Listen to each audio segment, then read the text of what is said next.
नमस्कार दोस्तों, कैसे हैं आप लोग। उम्मीद करता हूं कि आप सभी लोग अच्छे होंगे। तो दोस्तों, मेरा नाम है आकाश और मैं आप सभी का स्वागत करता हूं अपने YouTube channel A to Z study में। और आज की इस वीडियो में मैं आपको पढ़ाऊंगा क्लास 6th साइंस की बुक क्यूरियोसिटी का चैप्टर नंबर 12 बियॉन्ड अर्थ। तो दोस्तों, पहले हम लोग इस चैप्टर को अच्छे से पढ़ेंगे, समझेंगे और उसके बाद में इसके जो क्वेश्चन आंसर्स हैं उनको हम लोग आगे सॉल्व करेंगे। इसके जो क्वेश्चंस हैं उनके आंसर्स आपको रिटर्न में यानी कि लिखित में इसी वीडियो में आगे मिल जाएंगे। तो चलिए दोस्तों, समय बर्बाद नहीं करते हैं, सीधे हम लोग इस चैप्टर को पढ़ना शुरू करते हैं।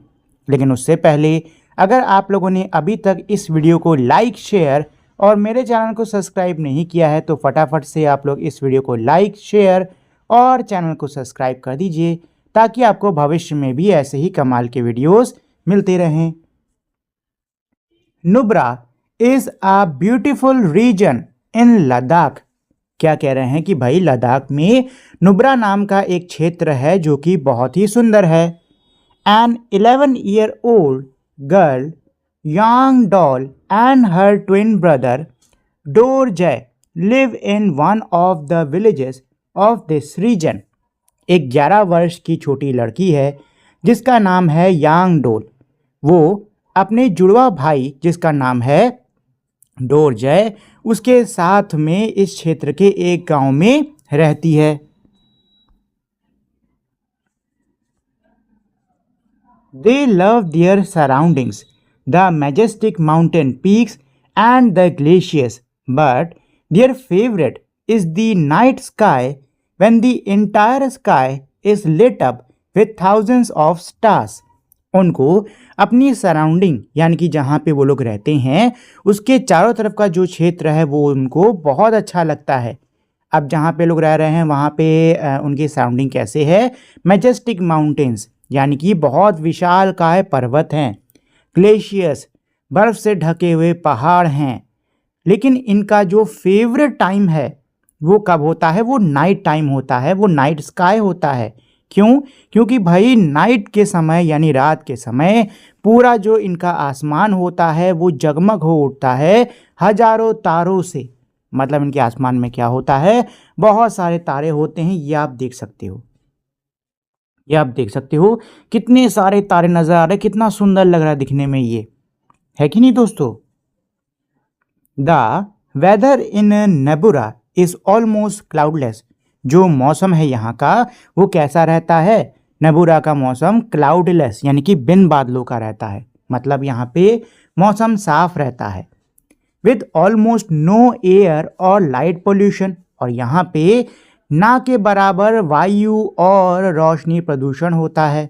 The night sky is very clearly visible. जो रात का आसमान है वो बहुत ही साफ साफ दिखता है।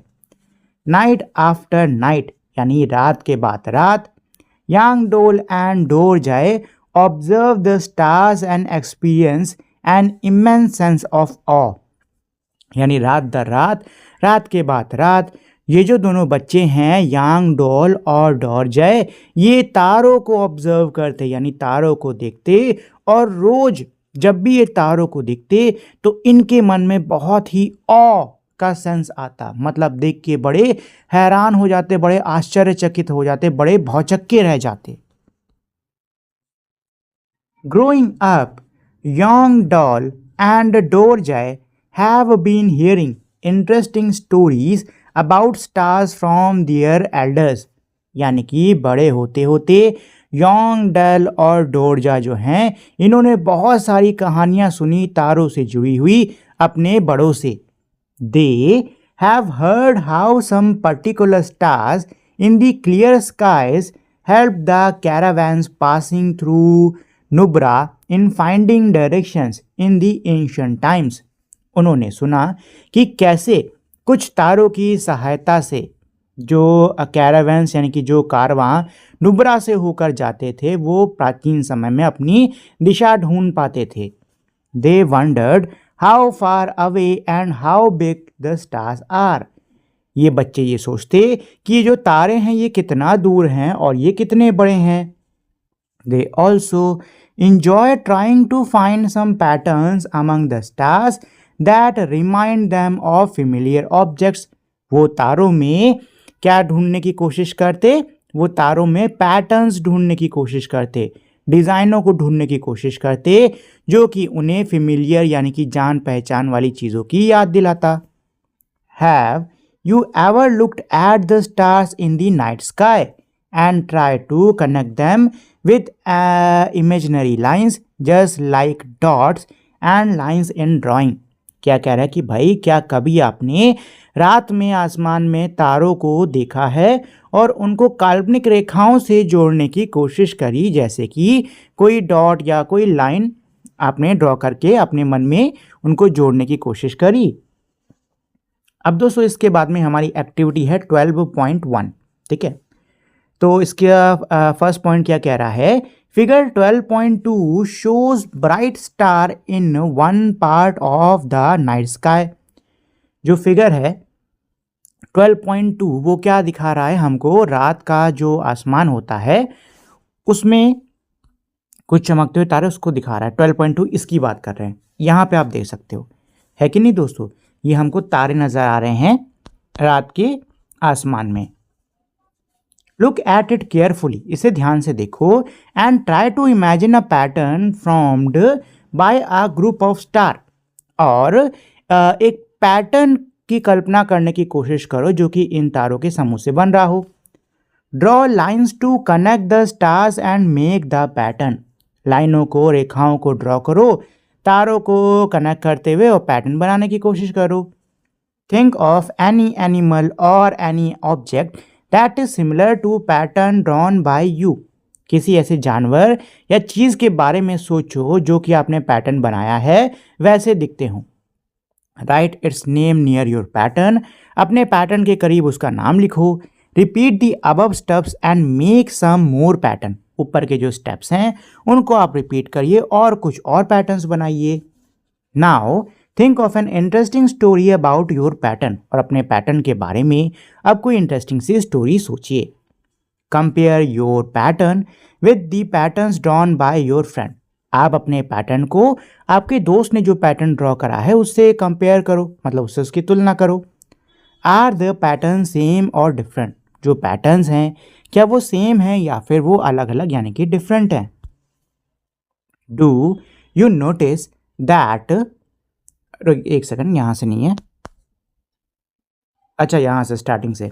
Narrate your stories to others and listen to their stories. आपने जो कहानी तैयार करी है वो दूसरों को सुनाइए और दूसरों की कहानी को आप सुनिए। Do you notice that everyone's pattern, name and stories are different?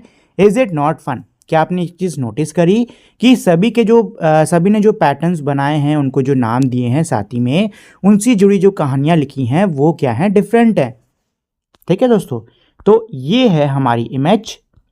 चलिए हम लोग भी पैटर्न बनाने की कोशिश करते हैं। ठीक है दोस्तों, तो इसको ऐसे जोड़ लो, ऐसे जोड़ लो, ऐसे जोड़ लो, फिर इसको इधर करके ऐसे ऐसे ऐसे ऐसे करते हुए कुछ बना। इसको इधर से जोड़ लेते हैं।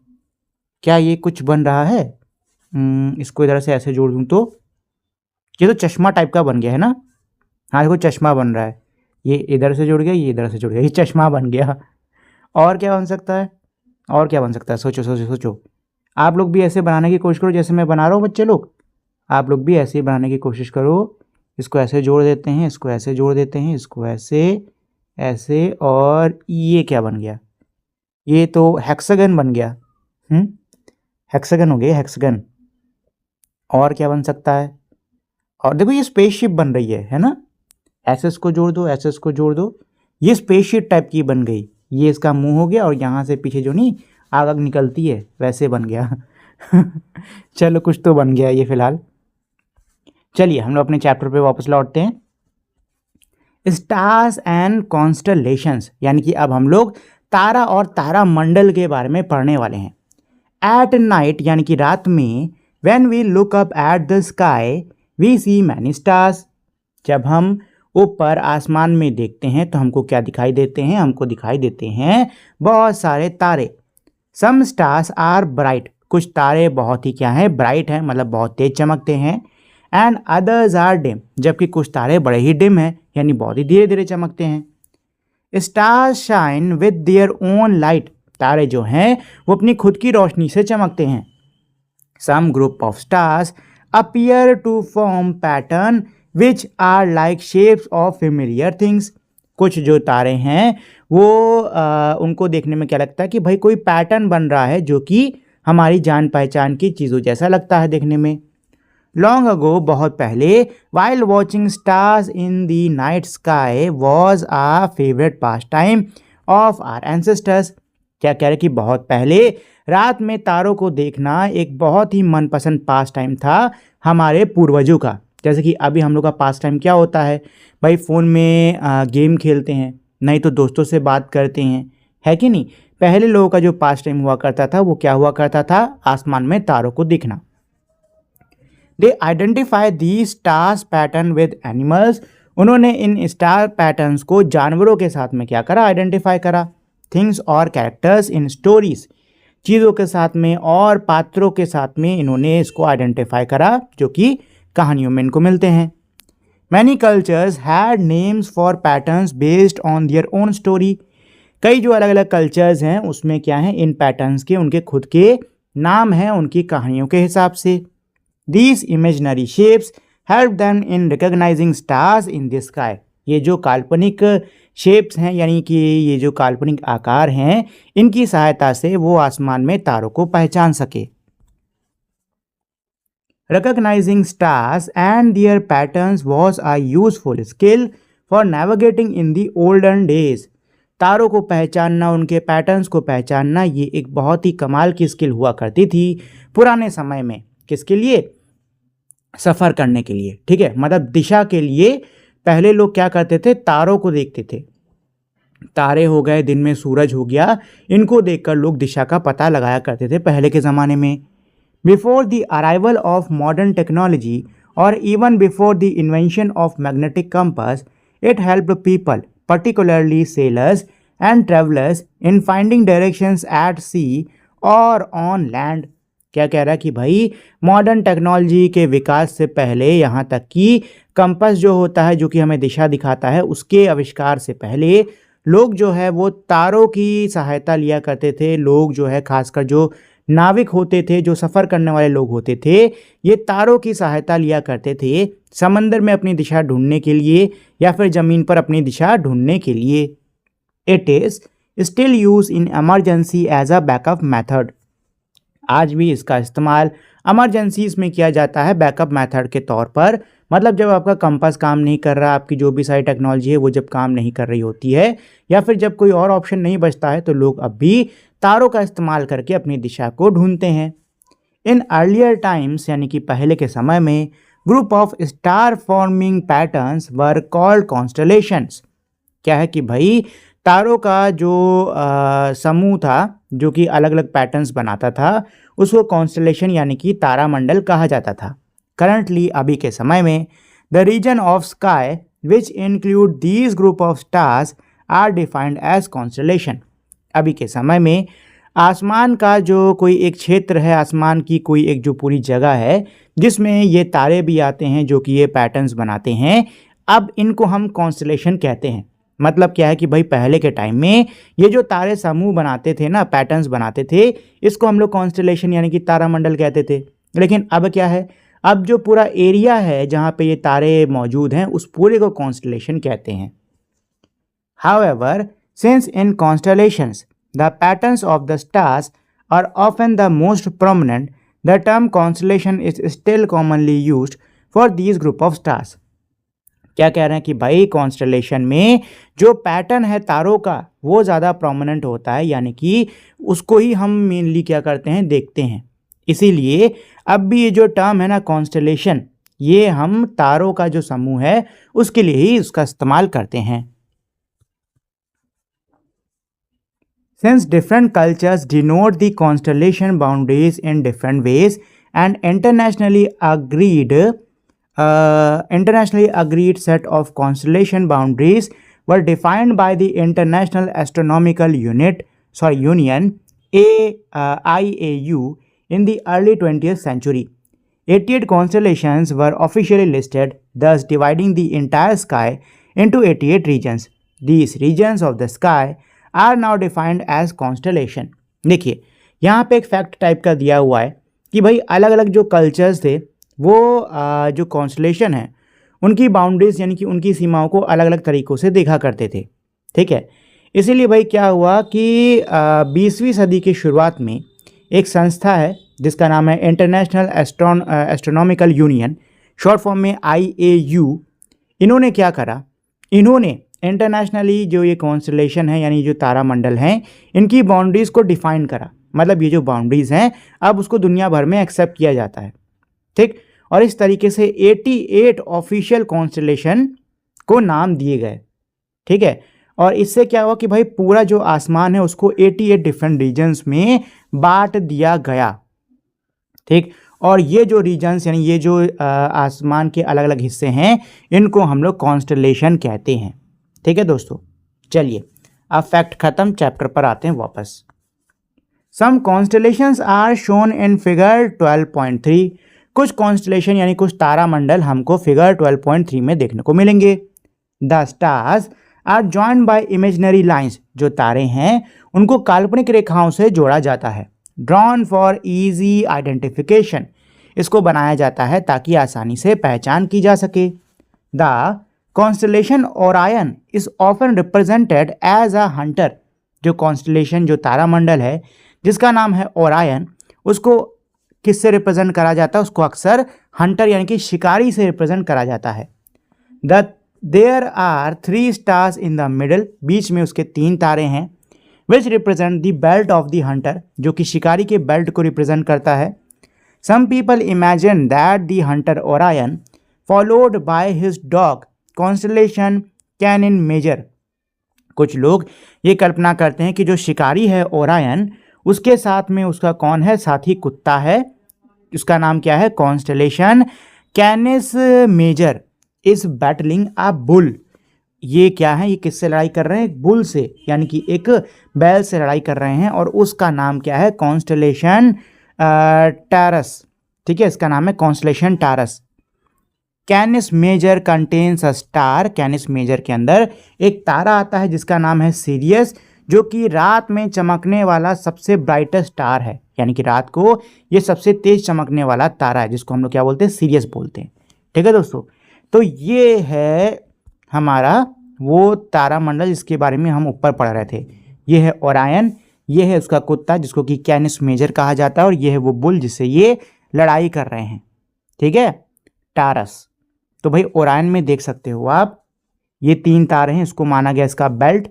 ये ऐसे पैर वैर हो गए इसके, ये हाथ, ये धनुष है, ये इसका सिर हो गया और ये दूसरा हाथ है। वहीं पीछे क्या है भाई? इसका कुत्ता है इसके साथ में, और ये जो तारा है ना इसको हम लोग बोलते हैं सीरियस। ठीक है, और ये आसमान में सबसे तेज चमकने वाला, रात को सबसे तेज चमकने वाला तारा होता है। In Indian astronomy the term नक्षत्र is used to denote either a certain star or a group of stars, such as Adra, a star called Betelgeuse in the Orion constellation, and Kritika, a group of stars called Pleiades in the Taurus constellation. Aldebaran's, a star in the constellations Taurus is known as Rohini. ठीक है, देखो अब यहाँ पे Indian astronomy के हिसाब से दिया हुआ है। ठीक है, देखो हम लोगों ने अभी इस चैप्टर में पढ़ा था कि भाई अलग अलग कल्चर्स में जो ये तारामंडल थे ये अलग अलग थे, इनसे जुड़ी कहानियाँ अलग अलग थी, है कि नहीं, और हिसाब से इनके अलग अलग नाम थे। तो अब हम लोग इंडियन एस्ट्रोनॉमी के कॉन्टेक्स्ट में इसी चीज़ को पढ़ रहे हैं कि इंडियन एस्ट्रोनॉमी में जो तारे होते हैं या फिर तारों का जो समूह होता है उसको हम लोग क्या बोलते हैं? नक्षत्र बोलते हैं। क्या बोलते हैं? नक्षत्र बोलते हैं। ठीक है दोस्तों, क्या बोलते हैं? नक्षत्र बोलते हैं। अच्छा, अब यहाँ पे कुछ तारों के नाम हमारे इधर दिए हुए हैं। ठीक, जैसे कि आप देख सकते हो ये जो टॉरस है इसके अंदर एक तारा है ये वाला, इसको रोहिणी बोलते हैं। क्या बोलते हैं? रोहिणी। ओरायन में यहाँ पे ऊपर की तरफ एक ये तारा है, ठीक, उसको क्या बोलते हैं, आर्द्र कहते हैं हम लोग। आर्द्र क्या बोलते हैं, आर्द्र बोलते हैं। यहाँ पे तारों का कुछ हमारा समूह है, इसको बोलते हैं कृति, क्या बोलते हैं, कृतिका, सॉरी कृतिका, इसको बोलते हैं कृतिका। ठीक है दोस्तों, चलिए। Two distinct patterns of the stars, the big dipper and the little dipper are shown in figure 12.4। क्या कह रहा है कि भाई दो और पैटर्न्स हमारे 12.4 यानी इसमें हैं, इसका नाम क्या है, बिग डिपर और लिटिल डिपर। ये है बिग डिपर और ये है लिटिल डिपर। अच्छा, इन दो तारामंडलों के बारे में खास चीज़ क्या है, खास चीज़ ये है कि जो लिटिल डिपर है ना, इसके एंड में एक तारा पड़ता है जिसको हम लोग बोलते हैं पोल स्टार। क्या बोलते हैं इसको, पोल स्टार। ये जो पोल स्टार है ना, इसको हम लोग नॉर्दर्न स्टार भी बोलते हैं। ठीक, ऐसा क्यों बोलते हैं, क्योंकि जो पोल स्टार है ये हमेशा मेरा किस में दिखाई देता है, नॉर्थ डायरेक्शन में दिखाई देता है। तो अगर कभी आप रात में भटके हो और आप तारा मंडल मतलब आसमान में देख के पहचान पा रहे हो कि हाँ ये लिटिल डिपर है, तो उसमें जो पोल स्टार है वो आपकी नॉर्थ डायरेक्शन होगी और इसके हिसाब से आप बाकी डायरेक्शंस को निकाल सकते हो। ठीक है, चलिए। द पोल स्टार और Polaris which is the part of the little dipper is also shown figure 12.4। यही कह रहा है कि भाई जो पोल स्टार है जिसको पोलारिस भी कहा जाता है, ये हमारे लिटिल डिपर का क्या है, हिस्सा है, और ये आपको फिगर में देखने को मिलेगा। The pole star appear stationary in the north direction. देखने में जो पोल स्टार है ये हमें नॉर्थ डायरेक्शन में स्टेशनरी यानी कि रुका हुआ दिखाई देता है। Which help to locate the north direction in the northern hemisphere. इसकी सहायता से आप नॉर्थ डायरेक्शन को पहचान सकते हो नॉर्दर्न हेमिस्फेयर में। अब यहाँ पे एक और फैक्ट टाइप का दिया हुआ है, the big dipper lies in the constellation Ursa Major while the little dipper lies in the constellation Ursa Minor. क्या कह रहे हैं कि जो बिग डिपर है ये जिस कॉन्स्टलेशन में पड़ता है उसका नाम है ओर्सा मेजर, और जो लिटिल डिपर है ये जिस कॉन्स्टलेशन में पड़ता है उसका नाम है ओर्सा माइनर। इन इंडिया यानी कि भारत में the big dipper is known as Saptarishi. Bharat में जो बिग डिपर है इसको सप्तऋषि के नाम से जाना जाता है। And the pole star is known as Dhruv tara, और जो पोल स्टार है इसको हम लोग क्या बोलते हैं, ध्रुव तारा बोलते हैं। Apart from common regional stories associated with stars in the constellation, many forest dwelling communities or tribes of India also have their own stories about them। क्या कह रहा है भाई, यहाँ पे एक और फैक्ट दिया हुआ है, और यहाँ पे ये कह रहे हैं कि भाई जो स्थानीय कहानियाँ हैं जो कि तारों के साथ में, तारामंडल के साथ में जुड़ी हुई हैं, इनके अलावा कई जो जंगलों में रहने वाली हमारे जो समुदाय हैं, जो ट्राइब्स हैं, कबीले हैं, उनकी भी खुद की कहानियाँ हैं तारों से जुड़ी हुई।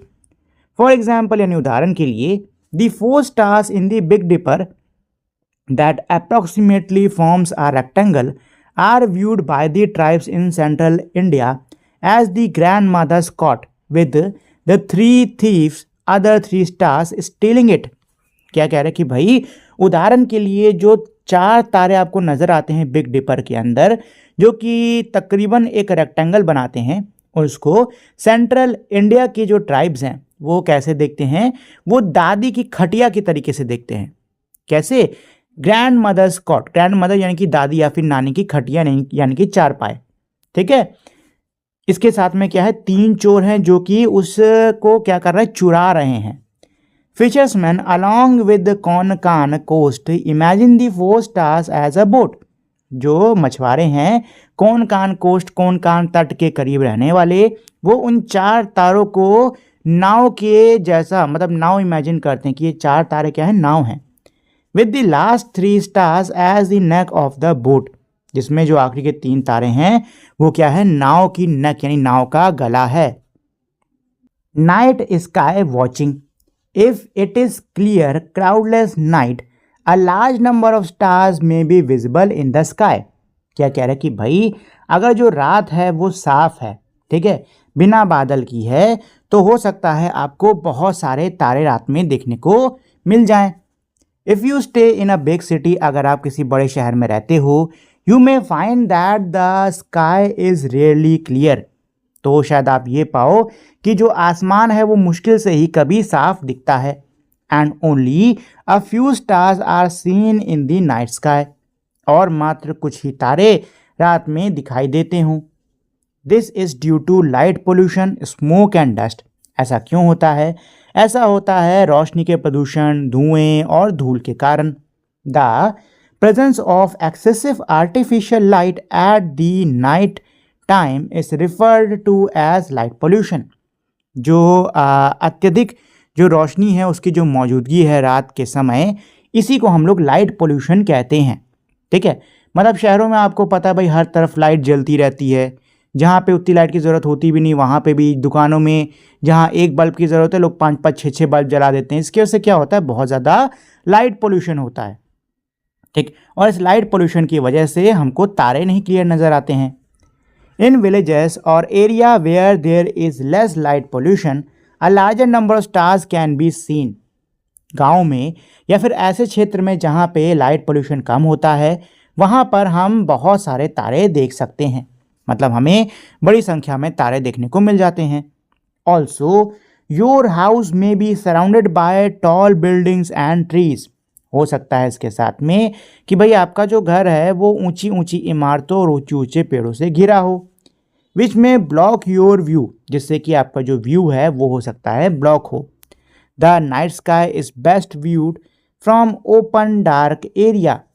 जो रात का मतलब जो नाइट स्काई है यानी कि जो रात का आसमान है उसको आप सबसे बढ़िया कहाँ से देख सकते हो, किसी खुले अंधेरी क्षेत्र से, मतलब कोई खुला अंधेरा एरिया हो वहाँ से आपको नाइट जो है मतलब नाइट स्काई जो है वो ज़्यादा अच्छा दिखाई देगा। अब यहाँ पे एक और फैक्ट है, इसको भी पढ़ लेते हैं। Light pollution is growing sharply globally. क्या कह रहे हैं कि जो ये लाइट पोल्यूशन यानी कि जो रोशनी का प्रदूषण है ये दुनिया भर में बहुत तेज़ी से बढ़ रहा है। This is reducing our ability to enjoy and study objects in the night sky. इसकी वजह से क्या है कि भाई हमारी जो ये काबिलियत है रात में जो ऑब्जेक्ट्स हैं उनको स्टडी करने की, आसमान में जो हमारे चीज़ें हैं उनको देखने की, ये घट रही है। Some dark sky reserves and parks has been established around the world. इसके लिए भाई कुछ रात को देखने के लिए कुछ रिजर्व्स बनाए गए हैं या फिर कुछ जगहें बनाई गई हैं दुनिया भर में जहां से आप रात को क्लियरली देख सकते हो। Light pollutions in the reserves is control to preserve dark skies for research. जो लाइट पोल्यूशन है वो इन रिजर्व्स में कंट्रोल करा गया है ताकि जो आपकी डार्क स्काई है, जो डार्क नाइट स्काई है उसको आप देख सको बढ़िया से। There are few organizations which are working to educate people about reducing light pollution। और भी कई ऐसी हमारे ऑर्गेनाइजेशंस हैं यानी कि ऐसी और कई संस्थाएं हैं जो कि लोगों को लाइट पोल्यूशन के प्रति जागरूक करने की कोशिश कर रही हैं कि भाई ये कम करना चाहिए। Not all stars and constellations are visible from all places on earth and on all nights in a year। क्या कह रहे हैं कि भाई सारे तारे और तारा मंडल जो हैं वो पृथ्वी की हर जगह से हमें नहीं दिखते, ना ही पूरे वर्ष की रात हमें वो दिखते हैं। फॉर एग्जाम्पल, उदाहरण के लिए, the pole star is not visible from the southern hemisphere of the earth. उदाहरण के लिए जो पोल स्टार है जिसको हम लोग ध्रुव तारा भी कहते हैं वो पृथ्वी के सदर्न हेमिस्फीयर से नहीं दिखता। टू आइडेंटिफाई अ स्टार और अ constellation you need to know how a particular constellation looks like and where to look for it in the night sky। क्या कह रहे हैं कि भाई किसी एक कॉन्स्टलेशन को या फिर तारा को पहचानने के लिए आपको पता होना चाहिए कि जो भी ये तारा मंडल है, जो भी ये कॉन्स्टलेशन है, ये दिखता कैसा है और कहाँ पे, मतलब रात का जो ये आसमान है आपको उसमें कहाँ पर देखना है, क्योंकि भाई आसमान तो बहुत बड़ा है, ऐसे आप हर तरफ तो देखोगे नहीं, तो आपको दिशा, रफली एक दिशा पता होनी चाहिए कि हाँ इस तरफ मैं देखूंगा तो मुझको ये कॉन्स्टलेशन दिख सकता है।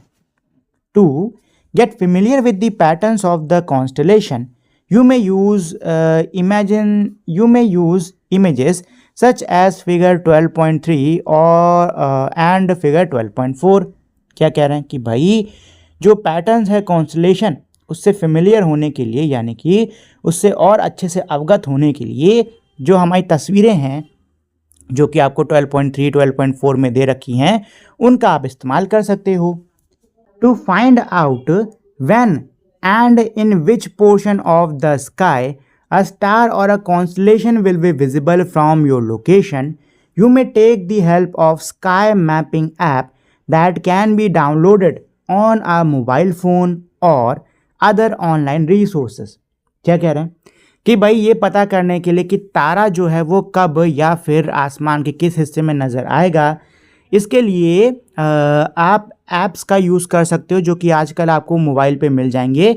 ऐसे ऐप्स को हम लोग क्या बोलते हैं, स्काई मैपिंग ऐप्स बोलते हैं। इसमें एक तरीके से आसमान का नक्शा टाइप का होता है, ठीक है। और इनकी सहायता से आप पता कर सकते हो कि भाई कौन सा जो तारा है वो आपकी लोकेशन से आपको दिखाई देगा, कौन सा नहीं दिखाई देगा। अगर दिखाई देगा तो आसमान के किस हिस्से में दिखाई देगा, ठीक है दोस्तों। साथ ही में इसके अलावा कई और ऑनलाइन सोर्सेस होते हैं जिससे कि आप इस चीज़ का पता कर सकते हो।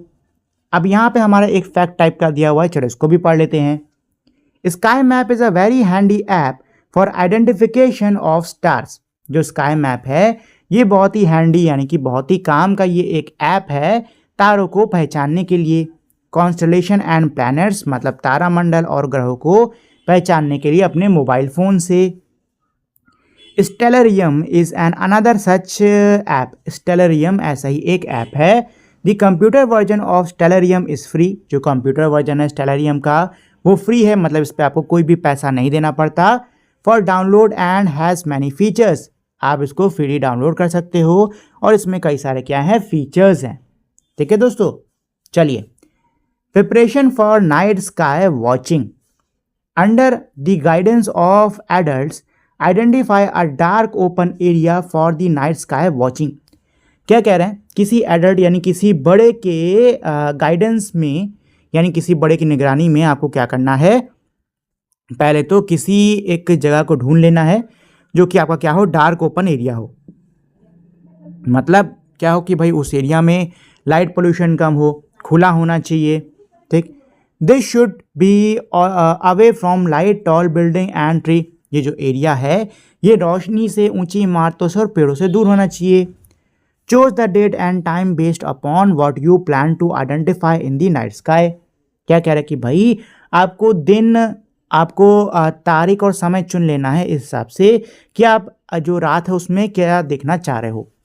Choose a moonless night with no clouds. एक ऐसी रात चुनिए जो कि मूनलेस हो, मतलब जिसमें चांद ना हो और बादल ना हो। Particularly the pole star which is not very bright. आप पोल स्टार को चुन सकते हो जो कि ज़्यादा ब्राइट नहीं होता।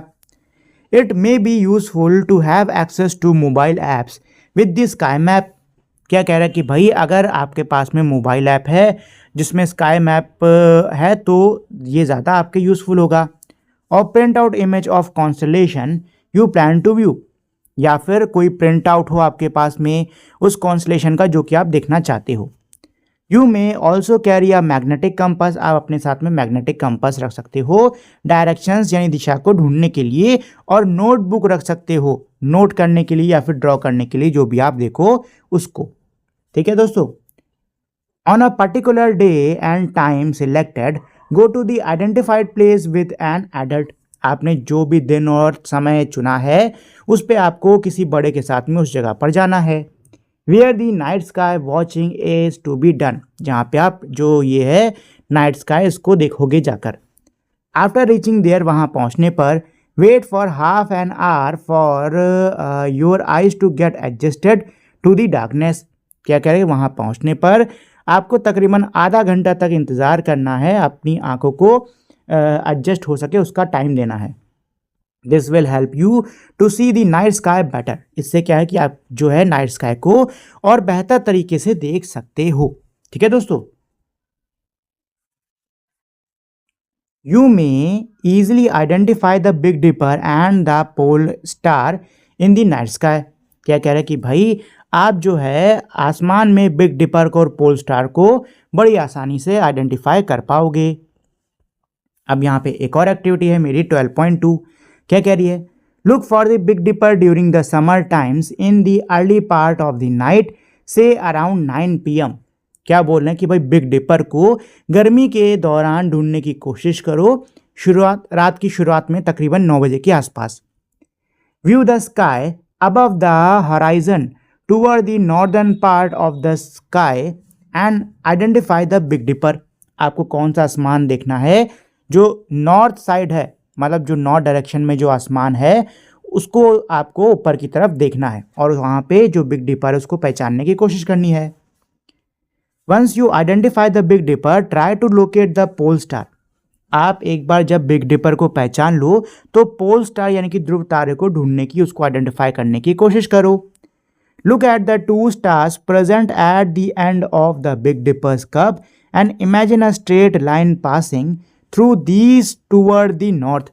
अब आपको क्या करना है, जो दो तारे मौजूद हैं बिग डिपर के अंत में, आपको उनको देखना है और कल्पना करना है कि एक सीधी रेखा है जो कि उनसे होती हुई नॉर्थ की दिशा में बढ़ रही है। At about 5 times the distance between these two stars, the imaginary line will lead to another star which is not very bright. This star is the pole star। क्या कह रहे हैं कि भाई तकरीबन जो दो तारे उनके बीच में जो दूरी है उसका 5 गुना, यानी कि उस दूरी का तकरीबन 5 गुना के आसपास जब आप डिस्टेंस को आगे बढ़ाओगे तो आप एक तारे पर पहुंचोगे जो कि उतना तेज नहीं चमक रहा है और यही है मेरा क्या, पोल स्टार। ठीक है दोस्तों। You may also locate the brightest constellation Orion and the star serious in the night sky. क्या कह रहा है कि भाई आप जो सबसे तेज चमकने वाला मेरा जो कॉन्स्टलेशन है ओरायन और जो सीरियस है उसको भी ढूंढने की कोशिश कर सकते हो। ठीक है दोस्तों। तो देखो यहाँ पे कहाँ गई इमेज, इसमें बिग डिपर, ये रही बिग डिपर वाली। देखो यहाँ पे क्या करने की कोशिश कर रहे थे, ये कह रहे थे कि देखो जो बिग डिपर में यहाँ पे नीचे जो तारे हैं ना, इनसे एक स्ट्रेट लाइन ऐसे इमेजिन करो कि एक स्ट्रेट लाइन जा रही है। ठीक है, अब ये सीधे नहीं हो रही। अब इसका यही कोई 5 गुना जो है वो आप करोगे तो कहाँ पहुँचोगे, पोल स्टार पे पहुँचोगे। ठीक, इस तरीके से आपको ले जाने की कोशिश कर रहे थे। चलिए, तो हम लोगों ने यहाँ तक पढ़ लिया है। ठीक है, अब इसके बाद में यहाँ पे हमारा ये एक और एक्टिविटी है, चलो इसको भी कर लेते हैं, फिर हमारा चैप्टर है। इन इंडिया यानी भारत में Orion is best viewed during the month of December to April after sunset. भारत के अंदर जो ओरायन है वो सबसे अच्छा कब दिखता है, वो दिसंबर से अप्रैल तक के महीनों के बीच में दिखता है, सनसेट के बाद में। So look for it during that period. तो आपको अगर इनको देखना है तो इस समय के दौरान इसको देखो। Three bright stars in a short straight line are located around the middle of the Orion, imagined to be the belt of a hunter. Identify these 3 stars first, as this is the easiest way to find Orion. देखो यहाँ पे Orion को ढूंढने का सबसे आसान तरीका ये बता रहे हैं। क्या कह रहे हैं कि भाई जो 3 तारे हैं, ठीक है, ओरायन के बीच में जो पड़ते हैं, जिसको कि कहा जाता है कि शिकारी की बेल्ट है, उसको आप ढूंढो, क्योंकि अगर आपने उसको ढूंढ लिया तो आप इजीली ओरायन को ढूंढ सकते हो। ठीक, ये ओरायन को ढूंढने का बहुत ही आसान तरीका होता है। वंस यू आइडेंटिफाई ओरायन, आप जैसे एक बार ओरायन को पहचान लोगे, it is easy to locate the very bright star Sirius. इसके बाद में मतलब ओरायन को पहचानने के बाद में जो सीरियस है उसको ढूंढना बहुत ही ज़्यादा क्या हो जाएगा, ईजी हो जाएगा, जो कि ओरायन के करीब में होता है। Imagine a straight line passing through the 3 middle stars of Orion and look along this line toward the east, this will lead to Sirius. क्या कह रहे हैं, कल्पना करो कि एक सीधी रेखा है जो कि इन तीनों तारों से होते हुए ईस्ट की दिशा में जा रही है। अगर आप उसी दिशा में देखोगे तो आपको सीरियस दिख जाएगा।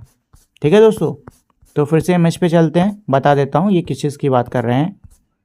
तो ये है हमारी 3 तारे और उससे होते हुए कोई लाइन जैसे सीधी जा रही है, तो आपको यहाँ ईस्ट में क्या दिखेगा, सीरियस दिख जाएगा। ठीक है दोस्तों, चलिए। अच्छा, यहाँ पे एक छोटा सा क्वेश्चन टाइप का दिया हुआ था यहाँ पर, जो कि ये कह रहा है which star is the closest to us. कौन सा तारा है जो कि हमारे सबसे ज़्यादा करीब है, और जवाब है सन यानी कि सूरज। हमारा जो सूरज है ये क्या है, ये एक तारा है, ये एक स्टार है। ठीक है दोस्तों, चलिए, तो अब हम लोग इसी चीज़ को पढ़ने वाले हैं, आर सोलर सिस्टम, यानी हम लोग अब हमारे सोलर सिस्टम को पढ़ने वाले हैं, जिसमें सबसे पहले हम लोग हमारे सन यानी हमारे सूरज को पढ़ेंगे। The sun is a star. Sun यानी कि सूरज क्या है, ये तारा है। It is the star closest to us. ये हमारे सबसे करीब का तारा है। It is an extremely hot spiral ball of gas. ये क्या है? बहुत ही ज़्यादा गर्म स्पाइरल शेप में गैसों का ये गोला है। The sun give out a huge amount of energy. सूरज से बहुत ज़्यादा मात्रा में क्या निकलती है? ऊर्जा निकलती है। And that is why it glows so brightly. और इसी वजह से जो ये हमारा सन है ये इतना तेजी से चमकता है। The sun produces heat and light and is the main source of energy on the earth. जो सूरज है वो अपने अंदर से क्या निकालता है? गर्मी और रोशनी, और ये पृथ्वी में ऊर्जा का मुख्य स्रोत है। हाउ बिग इज द सन? सूरज कितना बड़ा है? It is about 100 times bigger than the earth in diameter. जो सूरज है ये पृथ्वी के डायमीटर से 100 गुना ज़्यादा बड़ा है। डायमीटर क्या होता है? मान लो ये मेरा गोला है, एक सेकेंड, मान लो ये मेरा गोला है, तो अगर कोई लाइन जो है जो कि इस गोले को दो बराबर हिस्सों में बांटती है, इसको हम लोग बोलते हैं डायमीटर। ठीक है, अब ऐसा मान लो कि ये मेरी क्या है? अर्थ है, ये मेरी अर्थ है। ठीक, अब इसी अर्थ के डायमीटर का अगर मैं 100 गुना कर देता हूं ना, तो वो जाके सन के बराबर होगा। ठीक है, and still it looks so small because it is very far away from the अर्थ। क्या कह रहे हैं कि भाई सूरज जो है वो पृथ्वी से इतना ज़्यादा बड़ा है, लेकिन उसके बावजूद हमें इतना छोटा दिखता है। क्यों? क्योंकि वो पृथ्वी से बहुत दूर है, इसीलिए हमें वो छोटा दिखता है। अब यहाँ पे मेरे फैक्ट्स दिए हुए हैं, इनको पढ़ लेते हैं। The distance of the sun from the earth is about 150 million kilometres. क्या कह रहा है कि जो दूरी है सूरज से पृथ्वी की वो तकरीबन 150 मिलियन किलोमीटर की है। A useful unit for expressing distance with in the solar system is astronomical unit AU, which is approximately the distance between the sun and the earth. अब क्या कह रहे हैं कि भाई एक बहुत ही काम की यूनिट यहाँ पर, एक बहुत ही काम की इकाई जो है वो यहाँ पर हमारे काम में आती है सोलर सिस्टम के अंदर। और ये जो यूनिट है ये क्या है? ये है AU, जिसको हम लोग बोलते हैं एस्ट्रोनॉमिकल यूनिट। और ये एस्ट्रोनॉमिकल यूनिट जो है ये तकरीबन सूरज से पृथ्वी के बीच की क्या है? दूरी है। ठीक है ना दोस्तों, और सोलर सिस्टम में हम लोग AU का ही यूज करते हैं डिस्टेंस के लिए। The sun being the brightest object and the source of light and heat on earth was elevated in most ancient civilisations to the status of a deity. क्या कह रहा है कि भाई जो सूरज है वो सबसे तेज चमकने वाली चीज़ है और पृथ्वी पर रोशनी और गर्मी का क्या है? स्रोत है। इसीलिए कई प्राचीन सभ्यताओं में इसका जो स्टेटस है वो देवताओं के समान था, यानी जो सूरज है उसको देवताओं के समान माना जाता था। इन इंडिया, भारत में, the sun is worshipped as Surya. Bharat में जो सन है उसकी पूजा सूर्य के तौर पर करी जाती है। The heat provided by the sun keeps the earth at a temperature that makes life possible. जो सूरज से गर्मी आती है वो पृथ्वी को एक ऐसे तापमान पर रखती है जिससे कि जीवन संभव हो सकता है। Sunlight is essential for plants to grow. सूरज की जो रोशनी है वो पौधों को बढ़ने के लिए बहुत ज़्यादा ज़रूरी है। Which provide food and oxygen to animals. और ये पौधे क्या करते हैं? ये पौधे खाना और ऑक्सीजन देते हैं एनिमल्स को, इंक्लूडिंग ह्यूमंस। इंसानों को भी खाना देते हैं। The sun is responsible for climate, seasons, weather, water cycle, wind, all of which are important for sustaining life on earth. जो सूरज है वो मौसम के लिए, वाटर साइकिल के लिए, हवा यानी पवन, इन सब के लिए क्या है? रिस्पॉन्सिबल है, जिम्मेदार है, जो कि पृथ्वी पर जीवन के लिए बहुत ज़्यादा महत्वपूर्ण है। ठीक है दोस्तों, our sun is also a star. हमारा जो सन यानी हमारा जो सूरज है वो एक तारा भी है। So how is it that the sun appears big and light up the sky while other stars look like a bright dot in the night sky and are not even visible during the day time। क्या कह रहा है कि भाई हमारा जो सन है वो एक तारा भी है। तो ऐसा क्यों है कि जो सूरज है वो खूब बड़ा सा दिखता है और पूरे आसमान को जगमग कर देता है, वहीं दूसरी तरफ जो बाकी तारे हैं वो बस एक चमकते हुए धब्बे की तरह रात के आसमान में नजर आते हैं और दिन में तो नज़र भी नहीं आते। ऐसा क्यों? तो देखो, ऐसा इसलिए है कि हमारा जो तारा है वो बहुत ज़्यादा हमारे पृथ्वी के करीब है, हमारा जो सन है वो हमारे पृथ्वी के बहुत ज़्यादा क्या है, करीब है। लेकिन जो दूसरे तारे हैं वो पृथ्वी से बहुत ज़्यादा दूर हैं, इतने ज़्यादा दूर हैं कि पृथ्वी तक उनकी जो लाइट है वो उस हिसाब से नहीं आ पाती जिस हिसाब से मेरी सन की लाइट आती है। और दिन के समय क्योंकि सन ने पूरे आसमान को ऑलरेडी जगमग कर रखा है, तो उस रोशनी में जो बाकी तारे हैं उनकी जो निन्नी मिन्नी रोशनी इधर आ भी रही है वो दिखाई ही नहीं देती। ठीक है ना, ये होता है रीज़न। चलिए, however the sun is much closer to us than the other stars, hence it appear much bigger than the stars। क्या कह रहा है कि भाई जो सूरज है वो बाकी तारों की तुलना में हमारे ज़्यादा करीब है, इसीलिए ये बाकी तारों से ज़्यादा बड़ा है। As the stars other than the sun are much farther away, they appears like a point, even though some of those stars are much bigger। क्या कह रहा है कि भाई जो हमारे जो बाकी तारे हैं वो बहुत दूर हैं, इसीलिए वो दिखने में नन्हे से डॉट की तरीके से नज़र आते हैं। हालांकि जो ये तारे हैं इनमें से कुछ तारे तो हमारे सूरज से भी ज़्यादा बड़े हैं। During day time, due to the extreme brightness of the sun, it is not possible to view other stars. दिन के समय सूरज की जो ये चमक है इसकी वजह से दूसरे तारों को देखना संभव नहीं है। अब यहाँ पे एक और फैक्ट टाइप का दिया है, चलिए इसको पढ़ लेते हैं। The nearest star to us after the sun is Proxima Centauri which lies at the distance of about 22,69,000 AU। This means its distance is about 2,69,000 times our distance to the sun. क्या कह रहा है कि भाई जो दूसरा सबसे करीबी तारा है सूरज के बाद में वो है प्रोक्सिमा सेंटोरी, जो कि हमसे तकरीबन 2,69,000 AU दूर है। अब भाई 2,69,000 AU कौन से यूनिट है? Astronomical unit. और इसकी डिस्टेंस कितनी होती है? पृथ्वी से सूरज के बीच की डिस्टेंस। ठीक, तो ऐसे समझ लो कि अगर मैं उस दूरी को 2,69,000 टाइम्स कर देता हूं तब जाके मैं प्रोक्सिमा सेंटोरी तक पहुंच पाऊंगा। ठीक, तो सोचो जो दूसरा तारा है वो हमसे कितनी ज़्यादा दूर है कि नहीं। There are many more objects in the sky. आसमान में और भी कई सारी चीज़ें होती हैं। आवर अर्थ, हमारी पृथ्वी, along with some of these objects and sun together form our solar system. क्या कह रहा है? हमारी पृथ्वी, उसके अलावा और कई सारी चीज़ें और हमारा सन सोलर सिस्टम को बनाता है। Most of these objects move around the sun. ज़्यादातर ये जो ऑब्जेक्ट्स हैं ये सन के चारों तरफ घूमते हैं। The movement of the objects around the sun is called revolution. जो चीज़ों की जो हलचल है सूरज के चारों तरफ, इसको हम लोग क्या बोलते हैं? रेवोल्यूशन बोलते हैं। Are stars the only object in the sky. क्या जो तारे हैं वो ही आसमान में हैं? नहीं, तारों के अलावा भी और भी कई सारी चीज़ें हैं। जैसे कि क्या?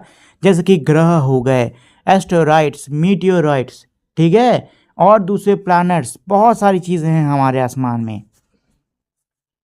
प्लैनेट्स, तो अब हम लोग ग्रहों के बारे में सीख रहे हैं। A planet is a large nearly spherical object that revolves around the sun. जो हमारे प्लैनेट हैं, जो कि हमारे ग्रह हैं, वो क्या हैं भाई? स्फेरिकल ऑब्जेक्ट हैं जो कि सूरज के चारों तरफ चक्कर लगाते हैं। Our earth is a planet as it revolves around the sun as shown in figure 12.7। हमारी जो अर्थ है, हमारी जो पृथ्वी है, ये भी एक ग्रह है जो कि सूरज के चारों तरफ चक्कर लगाती रहती है। The earth take nearly 1 year to complete 1 revolution। पृथ्वी को तकरीबन 1 वर्ष लगता है एक चक्कर पूरा करने में। Like the earth there are other planet that revolves around the sun. पृथ्वी की तरह बाकी और भी ग्रह हैं जो कि सूरज के चारों तरफ चक्कर लगाते हैं।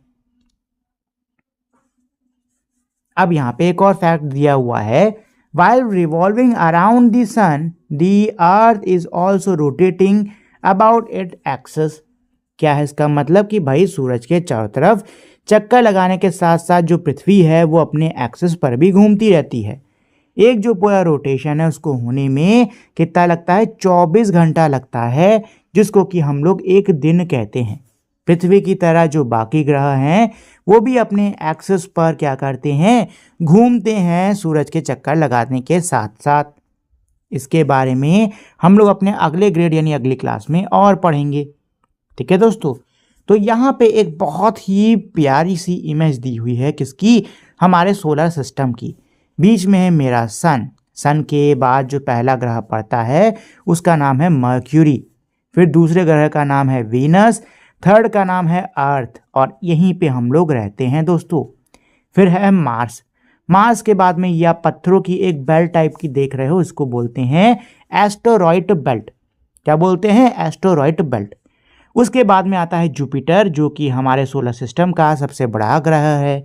फिर आता है सैटर्न, जिसकी बहुत ही सुंदर सी ऐसी रिंग्स टाइप की हैं। फिर आता है यूरेनस, जो कि ये है, और आखिरी में है नेपट्यून।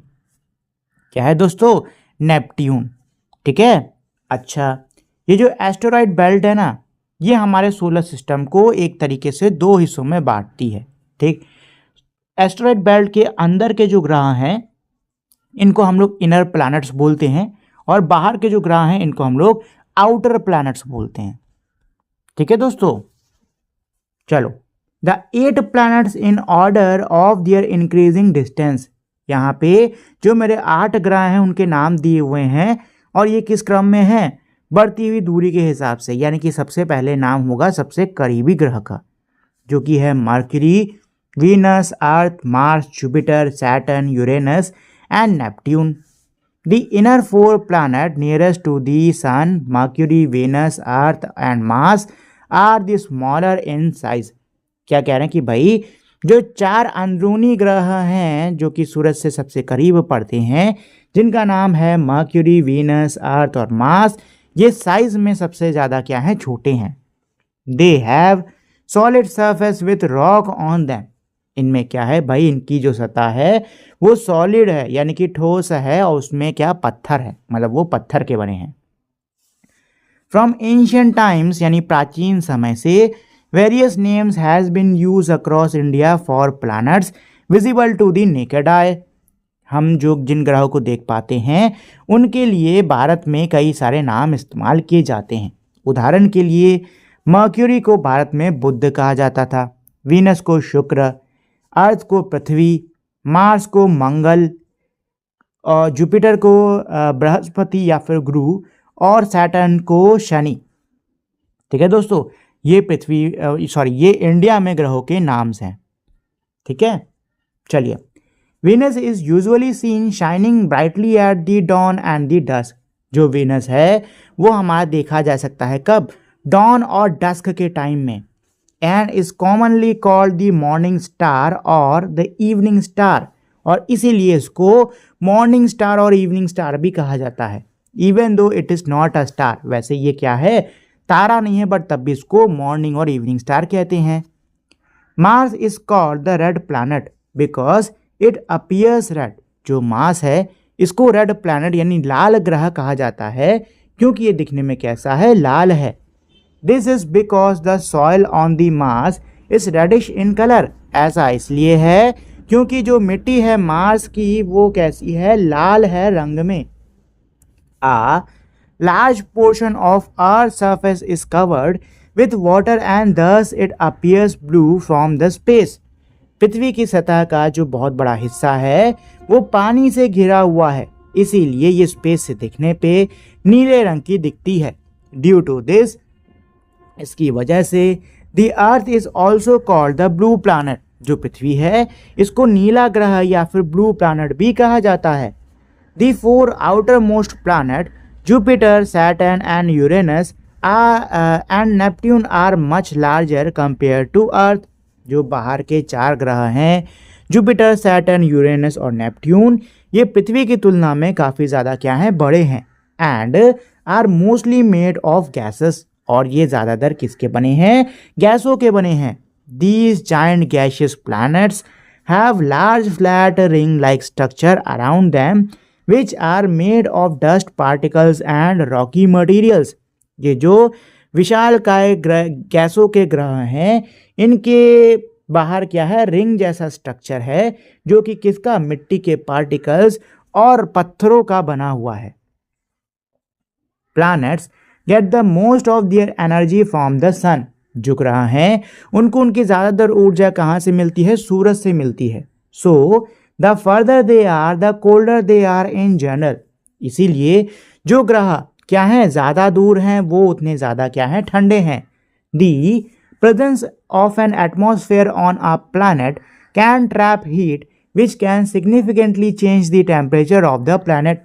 जो वायुमंडल होता है, जो एटमॉस्फेयर होता है किसी भी ग्रह का, वो हीट को यानी कि गर्मी को अपने अंदर ट्रैप कर लेता है, अपने अंदर रोक लेता है, जिससे कि जो तापमान है किसी भी ग्रह का, उसमें काफ़ी ज़्यादा क्या रहता है, बदलाव रहता है, बदलाव आता है। That is why Venus for example is hotter than Mercury. इसी कारण से जो वीनस है वो मर्क्यूरी से ज़्यादा गर्म है, although it is farther from the sun. वैसे तो यह सूरज से ज़्यादा दूर है। देखो, सूरज के बाद में क्या आता है, मर्क्यूरी आता है, लेकिन जो वीनस है ये मर्क्यूरी से ज़्यादा गर्म है। क्यों? क्योंकि वीनस का एटमॉस्फेयर जो है वो ज़्यादा बेटर है एज़ कम्पेयर टू मर्क्यूरी, और इसी वजह से वो अपने अंदर ज़्यादा हीट रोक पाता है। अब यहाँ पे एक और हमारा फैक्ट टाइप का दिया हुआ है। There is an object called Pluto that lies further than Neptune. Neptune से भी दूर हमारा एक ऑब्जेक्ट पड़ता है जिसका नाम है Pluto, and revolves around the sun, और ये सूरज के चारों तरफ घूमता है। It is smaller than earth's moon. ये पृथ्वी के मून से छोटा है। व्हेन इट वॉज डिस्कवर्ड, जब इसकी खोज हुई, it was called a planet of the solar system. इसको हमारे सोलर सिस्टम का प्लैनेट कहने लगे। बट लेटर, बाद में, when similar more small objects were discovered, जब और भी ऐसे छोटे छोटे ऑब्जेक्ट्स हमको मिले, the international astronomical union IAU in 2006 redefined the requirements of an object to be called a planet।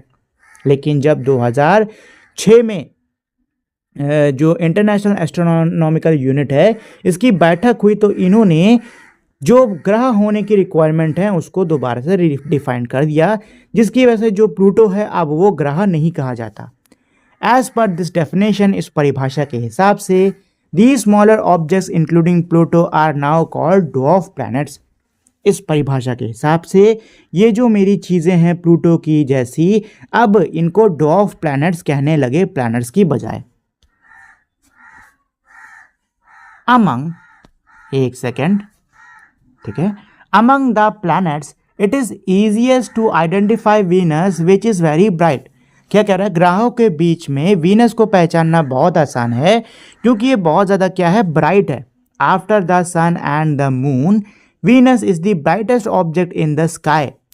सूरज और चांद के बाद में जो वीनस है वो हमारे स्काई यानी हमारे आसमान में सबसे ज़्यादा ब्राइटेस्ट यानी सबसे ज़्यादा चमकदार चीज़ है। Mercury, Mars, Jupiter and Saturn can also be seen with naked eye. Mercury, Mars और जुपिटर और सैटर्न को भी हम लोग अपनी आंखों से देख सकते हैं। They are so far away that they look like shining dots. वो इतने ज़्यादा दूर हैं कि दिखने में चमकते हुए धब्बों जैसे दिखते हैं, जस्ट लाइक स्टार्स, तारों की तरह। So how can we distinguish between a planet and the star. तो हम तारे और ग्रह के बीच में कैसे फ़र्क कर सकते हैं। Unlike planets, the stars appear to twinkle a lot.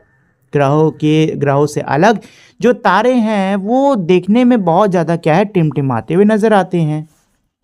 यहाँ पे एक बच्ची का क्वेश्चन टाइप का है, can we identify a planet also the way we identify the constellations. क्या कह रही है बच्ची, क्या हम ग्रहों को उस तरीके से पहचान सकते हैं जिस तरीके से हम कॉन्स्टलेशंस को पहचानते हैं। तो ये बच्ची का क्या है, एक छोटा सा सवाल है। चलिए अब इसके बाद में मेरी नेक्स्ट एक्टिविटी है 12.4, इसको पढ़ लेते हैं। क्या कह रही है activity, for most of the year Venus can be located either at dawn or at dusk. क्या कह रहे हैं कि वर्ष में ज़्यादातर वर्ष के मतलब पूरे जो ये साल इसके दौरान वीनस को हम लोग आसानी से डॉन और डस्क पे ढूंढ सकते हैं। अच्छा, डॉन और डस्क ये क्या होता है भाई, ये वो टाइम होता है जब सूरज की पहली किरण आती है और जब पहली किरण जाती है, ठीक है, इसको हम लोग बोलते हैं डॉन और डस्क। सॉरी, पहली किरण आती है और आखिरी किरण जाती है, ठीक, शायद मैंने बोल दिया पहली किरण जाती है, नहीं, पहली किरण आती है और आखिरी किरण जाती है, इसको हम लोग बोलते हैं डॉन और डस्क, ठीक। चलो, when you are viewing at dawn, look at it near the eastern direction before sunrise। जब आप डॉन में देख रहे हो, डॉन यानी कि जब आप सवेरे के टाइम जो सूरज की पहली किरण आती है उस टाइम पे देख रहे हो, तो आपको ईस्टर्न डायरेक्शन में देखना है जहाँ से सनराइज होता है, आपको ये देखने को मिल जाएगा। When you are viewing at dusk, जब आप डस्क यानी कि शाम की तरफ इसको देख रहे हो, तो आप इसको वेस्टर्न डायरेक्शन में देखो, सनसेट जहाँ पे होता है वहाँ पे आपको ये दिख जाएगा। While many of the objects in the sky can be seen with our naked eyes directly, we can see them brighter and larger using a pair of binoculars or an instrument called telescope। क्या कह रहे हैं कि भाई हमको ज़्यादातर जो objects हैं आसमान में वो हमारी नेकेड आई से डायरेक्टली दिख जाते हैं, लेकिन अगर हम उनको और बेहतर और बड़ा देखना चाहते हैं तो उसके लिए हमें बाइनोकुलर्स का यूज़ करना होगा, दूरबीन का यूज़ करना होगा या फिर टेलीस्कोप का यूज़ करना होगा, ठीक है दोस्तों। टेलीस्कोप इमेज है, ये रहा, ये है आपका टेलीस्कोप, ठीक है दोस्तों। चलिए, a telescope also help us view many dim objects not visible by our naked eye directly. Telescope की सहायता से हम कई सारी चीज़ों को देख सकते हैं जो कि बहुत ज़्यादा डिम है और हमारी आंखों से जिनको हम नहीं देख सकते।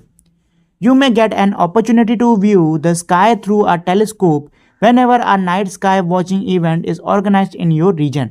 क्या कह रहे हैं कि आपको टेलीस्कोप से देखने का मौका, आसमान को देखने का मौका मिल सकता है, कब? जब आपके क्षेत्र में नाइट स्काई वॉचिंग का कोई इवेंट ऑर्गेनाइज कराया जाएगा, तब आपको देखने का मौका मिल सकता है।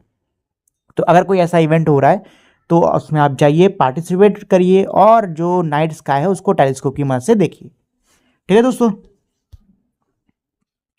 Many higher education institutes conduct night sky watching activity for school students.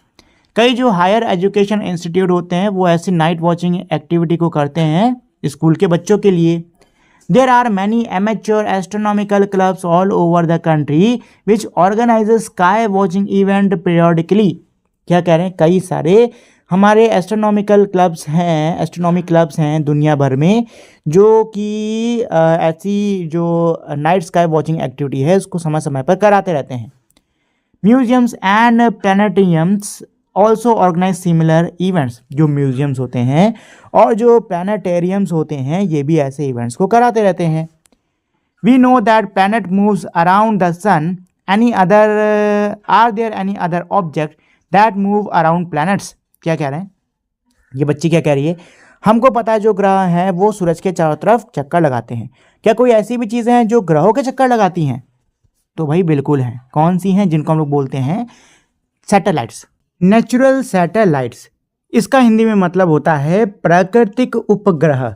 तो सैटेलाइट्स यानी कि उपग्रह हम लोग किसको कहते हैं? देखिए, कोई भी ऐसी चीज़ जो किसी प्लैनेट यानी कि किसी ग्रह के चक्कर लगाए उसको हम लोग उपग्रह यानी कि सैटेलाइट कहते हैं। Objects that move around planet are commonly called satellites. यही लिखा हुआ है कि भाई ऑब्जेक्ट्स यानी कि वो चीज़ें जो कि प्लैनेट्स यानी ग्रहों के चारों तरफ घूमती हैं उनको हम लोग क्या कहते हैं? उनको हम लोग कहते हैं सैटेलाइट्स। ऐसी चीज़ें जो कि ग्रहों के हर तरफ गोल गोल उसके चक्कर लगाएं उनको हम लोग कहते हैं satellites. They are smaller in size than planets. ये जो सैटेलाइट्स हैं ये प्लैनेट से यानी कि ग्रहों से साइज में क्या होती हैं? छोटी होती हैं। Moon are natural satellites of planets. Moons जो होते हैं ये क्या होते हैं? नेचुरल सैटेलाइट होते हैं प्लैनेट्स के। दी अर्थ हैज़ वन मून। जो हमारा अर्थ यानी कि जो पृथ्वी है उसका एक ही मून यानी कि एक ही चांद है। While Mars has two moons. जबकि जो मार्स है उसके 2 मून्स हैं। Jupiter, Saturn, Uranus and Neptune have a large number of moons. Jupiter, Saturn, Uranus और नेपट्यून इनके जो मून्स हैं वो बहुत सारे हैं।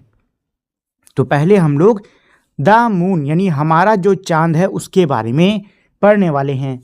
लेकिन उससे पहले यहाँ पे एक फैक्ट टाइप का दिया हुआ है, चलो इसको पढ़ लेते हैं। In general any object that move around a much larger object can also be called a satellite. For example earth can be considered a satellite of the moon. क्या कह रहे हैं कि भाई कोई भी चीज़ जो किसी दूसरी बड़ी चीज़ के चक्कर लगाती है उसको हम लोग सैटेलाइट यानी कि उपग्रह मान सकते हैं, उसको उपग्रह कहा जा सकता है। उदाहरण के लिए जो पृथ्वी है वो एक तरीके से सूरज की सैटेलाइट यानी कि सूरज का उपग्रह कही जा सकती है। क्यों? क्योंकि भाई पृथ्वी भी जो है वो सूरज से क्या लगा रही है, चक्कर लगा रही है। ठीक है। The moon is about 348,000 kilometres away from the earth. जो चांद है वो पृथ्वी से कितना दूर है, 384,000। इसको आप लोग 3,84,000 भी कह सकते हो। तो ये इतने किलोमीटर की दूरी पर है। तो सोच सकते हो भाई ये कितना ज़्यादा दूर है हमारा, है कि नहीं। The moon earth natural satellite the moon take about 27 days to complete one revolution around the earth. जो पृथ्वी की प्राकृतिक उपग्रह है जिसको हम लोग मून यानी कि चांद कहते हैं, इसको तकरीबन 27 दिन लगते हैं पृथ्वी का एक चक्कर लगाने में। It is our nearest neighbour in the space. Space में यानी कि अंतरिक्ष में ये हमारा सबसे करीबी पड़ोसी है। Unlike on the earth there is hardly any atmosphere on the moon. क्या कह रहा है कि भाई पृथ्वी पर क्या है, एटमॉस्फेयर है, लेकिन मून पर मुश्किल से ही कोई एटमॉस्फेयर है, मतलब कि मून का कोई भी वायुमंडल नहीं है। How big is the moon as compare to the earth. पृथ्वी की तुलना में जो मून है यानी कि जो चांद है वो कितना बड़ा है। The moon is about a quarter the size of the diameter, कहाँ गया, quarter the size of the earth in diameter. Moon का जहाँ पे अब साइज की बात करें कि मून कितना बड़ा है, अगर हम मून की साइज की तुलना पृथ्वी से करते हैं तो अगर हम पृथ्वी के डायमीटर का क्वार्टर लेते हैं यानी कि पृथ्वी के डायमीटर का अगर हम चौथाई हिस्सा लेते हैं तो उतना बड़ा हमारा क्या है, मून है, यानी कि चांद है। ठीक है। The moon surface show circular बो लाइक स्ट्रक्चर कॉल्ड क्रेटर्स। जो मून की सतह है उस पर बोल जैसे, कटोरे जैसे बड़े बड़े क्या हैं, सर्कुलर शेप में स्ट्रक्चर्स है जिनको हम लोग कहते हैं क्रेटर्स। ठीक, इसमें आप देख सकते हैं इस वाली इमेज में ये जो बड़े बड़े गड्ढे हैं ना, इसको हम लोग बोलते हैं क्रेटर्स। और ये क्रेटर्स कैसे बने भाई, अंतरिक्ष से कोई भी पत्थर आके जब मून पे गिरता है ना तो उसकी वजह से ये बड़े बड़े क्रेटर्स यानी कि गड्ढे टाइप के हमारे बन जाते हैं। ठीक है, ये है मून की इमेज।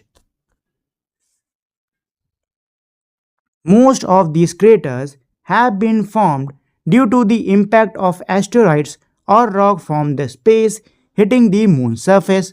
यही कह रहे हैं कि ज़्यादातर ये जो क्रेटर्स हैं ये कैसे बने हैं, ये जो गड्ढे हैं ये कैसे बने हैं, ये बने हैं जो एस्टेरॉइड या फिर जो रॉक यानी कि जो पत्थर स्पेस से आकर चांद पर आके गिरे हैं तो इनके इम्पैक्ट से ये गड्ढे हमारे बने हैं। Since there is no atmosphere, water और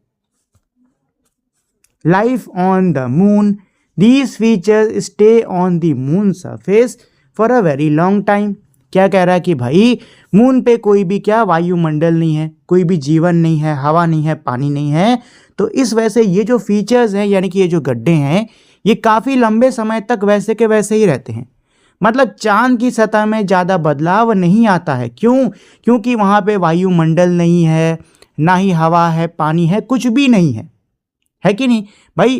पृथ्वी पे क्या है भाई, पृथ्वी पे हमारा वायुमंडल है, हवा चलती रहती है और हमको पता है कि भाई हवा चलती है उससे जो हमारी पृथ्वी की जो सरफेस है उसमें चेंज आता है कि नहीं आता, आता है ना, ये चीज़ हमने पढ़ रखी है। चांद पे ऐसा कुछ भी नहीं है, ना हवा है ना पानी है, मतलब चांद का जो सतह है वो बहुत लंबे समय तक वैसा का वैसा ही रहता है, उसमें ज़्यादा बदलाव नहीं आता है। Although the moon is very far, humans have sent spacecraft to explore and understand more about the moon। क्या कह रहा है कि भाई जो चांद है वो है तो हमारा वैसे बहुत दूर, लेकिन इंसानों ने चांद को और समझने के लिए, उसकी और खोज करने के लिए उस पर स्पेसक्राफ्ट भेजा है। India has also launched 3 Chandrayaan missions to study the moon. Bharat ने भी चांद की स्टडी करने के लिए 3 चंद्रयान मिशन करे हैं। And a further mission is being planned, और इसके अलावा एक और मिशन है जिसको प्लान किया जा रहा है, यानी कि जिसकी अभी योजना बनाई जा रही है।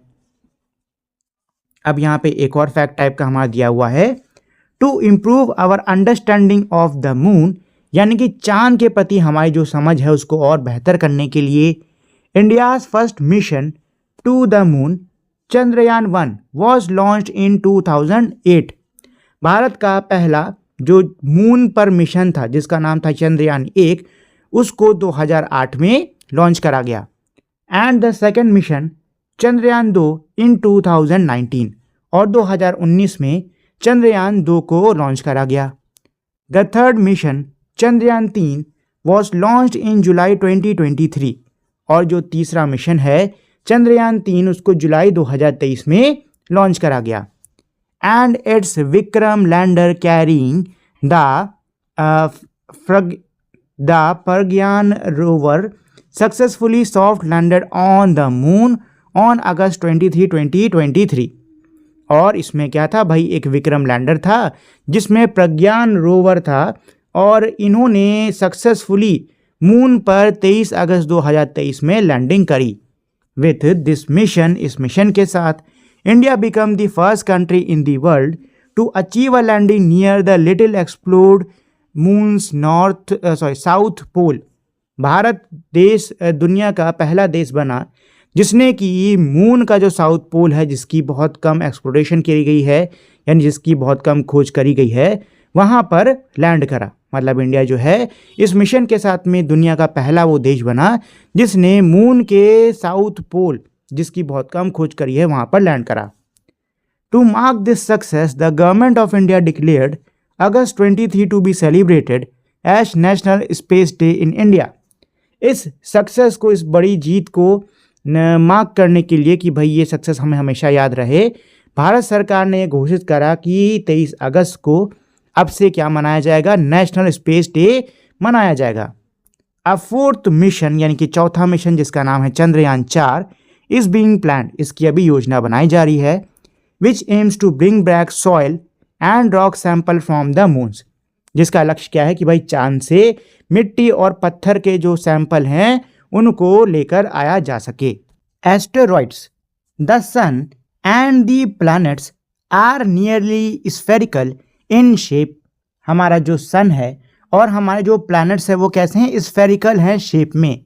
स्फेरिकल शेप हमारा कैसे होता है, ऐसा होता है, ठीक है, गोल होता है बट सर्कल नहीं होता है, जैसे बॉल होती है अंदर से खोखली और ऊपर ऐसे कवर टाइप का, इसको हम लोग बोलते हैं स्फेरिकल। ठीक, तो हमारा जो सन है और हमारे जो प्लैनेट्स हैं वो कैसे हैं, तकरीबन स्फेरिकल हैं शेप में। There are many small objects in the solar system which are rocky and irregular in shape. क्या कह रहे हैं कि भाई हमारे सोलर सिस्टम में कई सारी ऐसे छोटी छोटी ऑब्जेक्ट्स यानी छोटी छोटी चीज़ें हैं जो कि रॉकी हैं, मतलब पथरीली हैं, और इनका शेप इरेगुलर है, मतलब स्फेरिकल नहीं है, इनका शेप कुछ भी हो सकता है, ऐसे तिरछा सा हो सकता है, इस तरीके से हो सकता है, मतलब कैसे भी इनका शेप हो सकता है। These are called asteroids. इनको क्या बोलते हैं, इनको बोलते हैं हम लोग asteroids. Many of these asteroids revolve around the sun in the path that lies between those of Mars and Jupiter। क्या कह रहे हैं, क्या है इसका मतलब कि कई सारे हमारे जो ये एस्टेरॉइड्स हैं ये सूरज के चक्कर लगाते हैं, ठीक है, और ये कहाँ पर हैं, एक सेकंड, अभी जो इसमें इमेज है सोलर सिस्टम वाली उसमें मैं आपको दिखाता हूँ, ये रही। तो देखो यहाँ पर आपको क्या दिख रहा है, मार्स, और ये है जुपिटर। इसके बीच में जो पत्थर पत्थर पत्थर पत्थर आप देख रहे हो उड़ते हुए, ये सारे क्या हैं, ये हैं एस्टेरॉइड्स। ठीक है दोस्तों, ये क्या है, ये है एस्टेरॉइड्स, और इस पूरे को हम लोग बोलते हैं एस्टेरॉइड बेल्ट। क्यों बोल रहे हैं एस्टेरॉइड बेल्ट, क्योंकि यहाँ पे बहुत सारे पत्थर मौजूद हैं हमारे। ठीक है, चलिए तो एक ये रहा, this region is called asteroid belt, इसको हम लोग एस्टेरॉयड बेल्ट कहते हैं। Occasionally asteroid passes very close to the earth, occasionally यानी कभी कभार क्या होता है कि जो एस्टेरॉयड्स होते हैं वो पृथ्वी के बहुत ही करीब से होकर निकलते हैं। अब यहाँ पे एक फैक्ट टाइप का दिया हुआ है, इसको पढ़ लेते हैं। The sizes of the asteroids are from 10 metres to about 500 kilometres, यानी कि जो साइज है एस्टेरॉयड का वो हमारा 10 मीटर से लेके 500 किलोमीटर तक का हो सकता है। मतलब ये जो पत्थर है ये होने को बहुत ही छोटे भी हो सकते हैं और बहुत ही बड़े बड़े भी हो सकते हैं। Comets, sometimes we have visitors from the outer region of the solar system, कई बार क्या होता है कि हमारे यहाँ विजिटर्स आते हैं, मतलब हमारे यहाँ बाहर से, कहाँ से, सोलर सिस्टम के आउटर रीजन, आउटर क्षेत्र यानी बाहर के क्षेत्र से कुछ विजिटर्स आते हैं। These objects with long tail are called comets, ये जो ऑब्जेक्ट्स यानी जो चीज़ें हैं जिनकी लंबी पूंछ होती है इनको हम लोग बोलते हैं कॉमेट। ये जो आप इमेज में देख रहे हो ये क्या है, कॉमेट है। ये हमारा आगे पत्थर टाइप का है, बर्फ का और धूल का, और पीछे इसकी ऐसी पूंछ निकली हुई है, इसको क्या बोलते हैं, इसको बोलते हैं comet. They are made up of dust, gases, rocks and ice, ये किसके बने होते हैं, ये धूल के बने होते हैं, गैसों के बने होते हैं, पत्थरों के बने होते हैं और बर्फ के बने होते हैं। As a comet approaches closest to the sun the frozen material in it start evaporating, क्या कह रहा है कि भाई जब ये जो हमारा कॉमेट है ये सूरज के करीब पहुंचता है तो उसकी गर्मी से जो फ्रोजन मटेरियल है यानी कि जो जमा हुआ मटेरियल है हमारा कॉमेट में वो इवेपोरेट होना शुरू हो जाता है, यानी कि वो वाष्प बनना, भाप बनना शुरू हो जाता है। This evaporating material forms the tail of the comet, और ये जो इवेपोरेटिंग मटेरियल होता है ये कॉमेट की टेल बनाता है, उसकी पूंछ बनाता है। यानी कि ये जो आपको पूंछ दिख रही है ये किसकी है, ये जो कॉमेट है इसके जो मटेरियल्स हैं वो क्या हो रहे हैं, इवेपोरेट हो रहे हैं और उसी की ये टेल बनी है। Comets appear dim as they move away from the sun and then it is not possible to see them with the naked eye, क्या कह रहे कि भाई जो कॉमेट जो हैं वो जैसे जैसे सूरज से दूर होते जाते हैं वो और डिम यानी और कम दिखते जाते हैं और फिर उनको नेकेड आई से देख पाना संभव नहीं होता। Many comets have been found that revolves around the sun, कई सारे कॉमेट्स हमने पाए हैं जो कि सन के चक्कर लगाते हैं।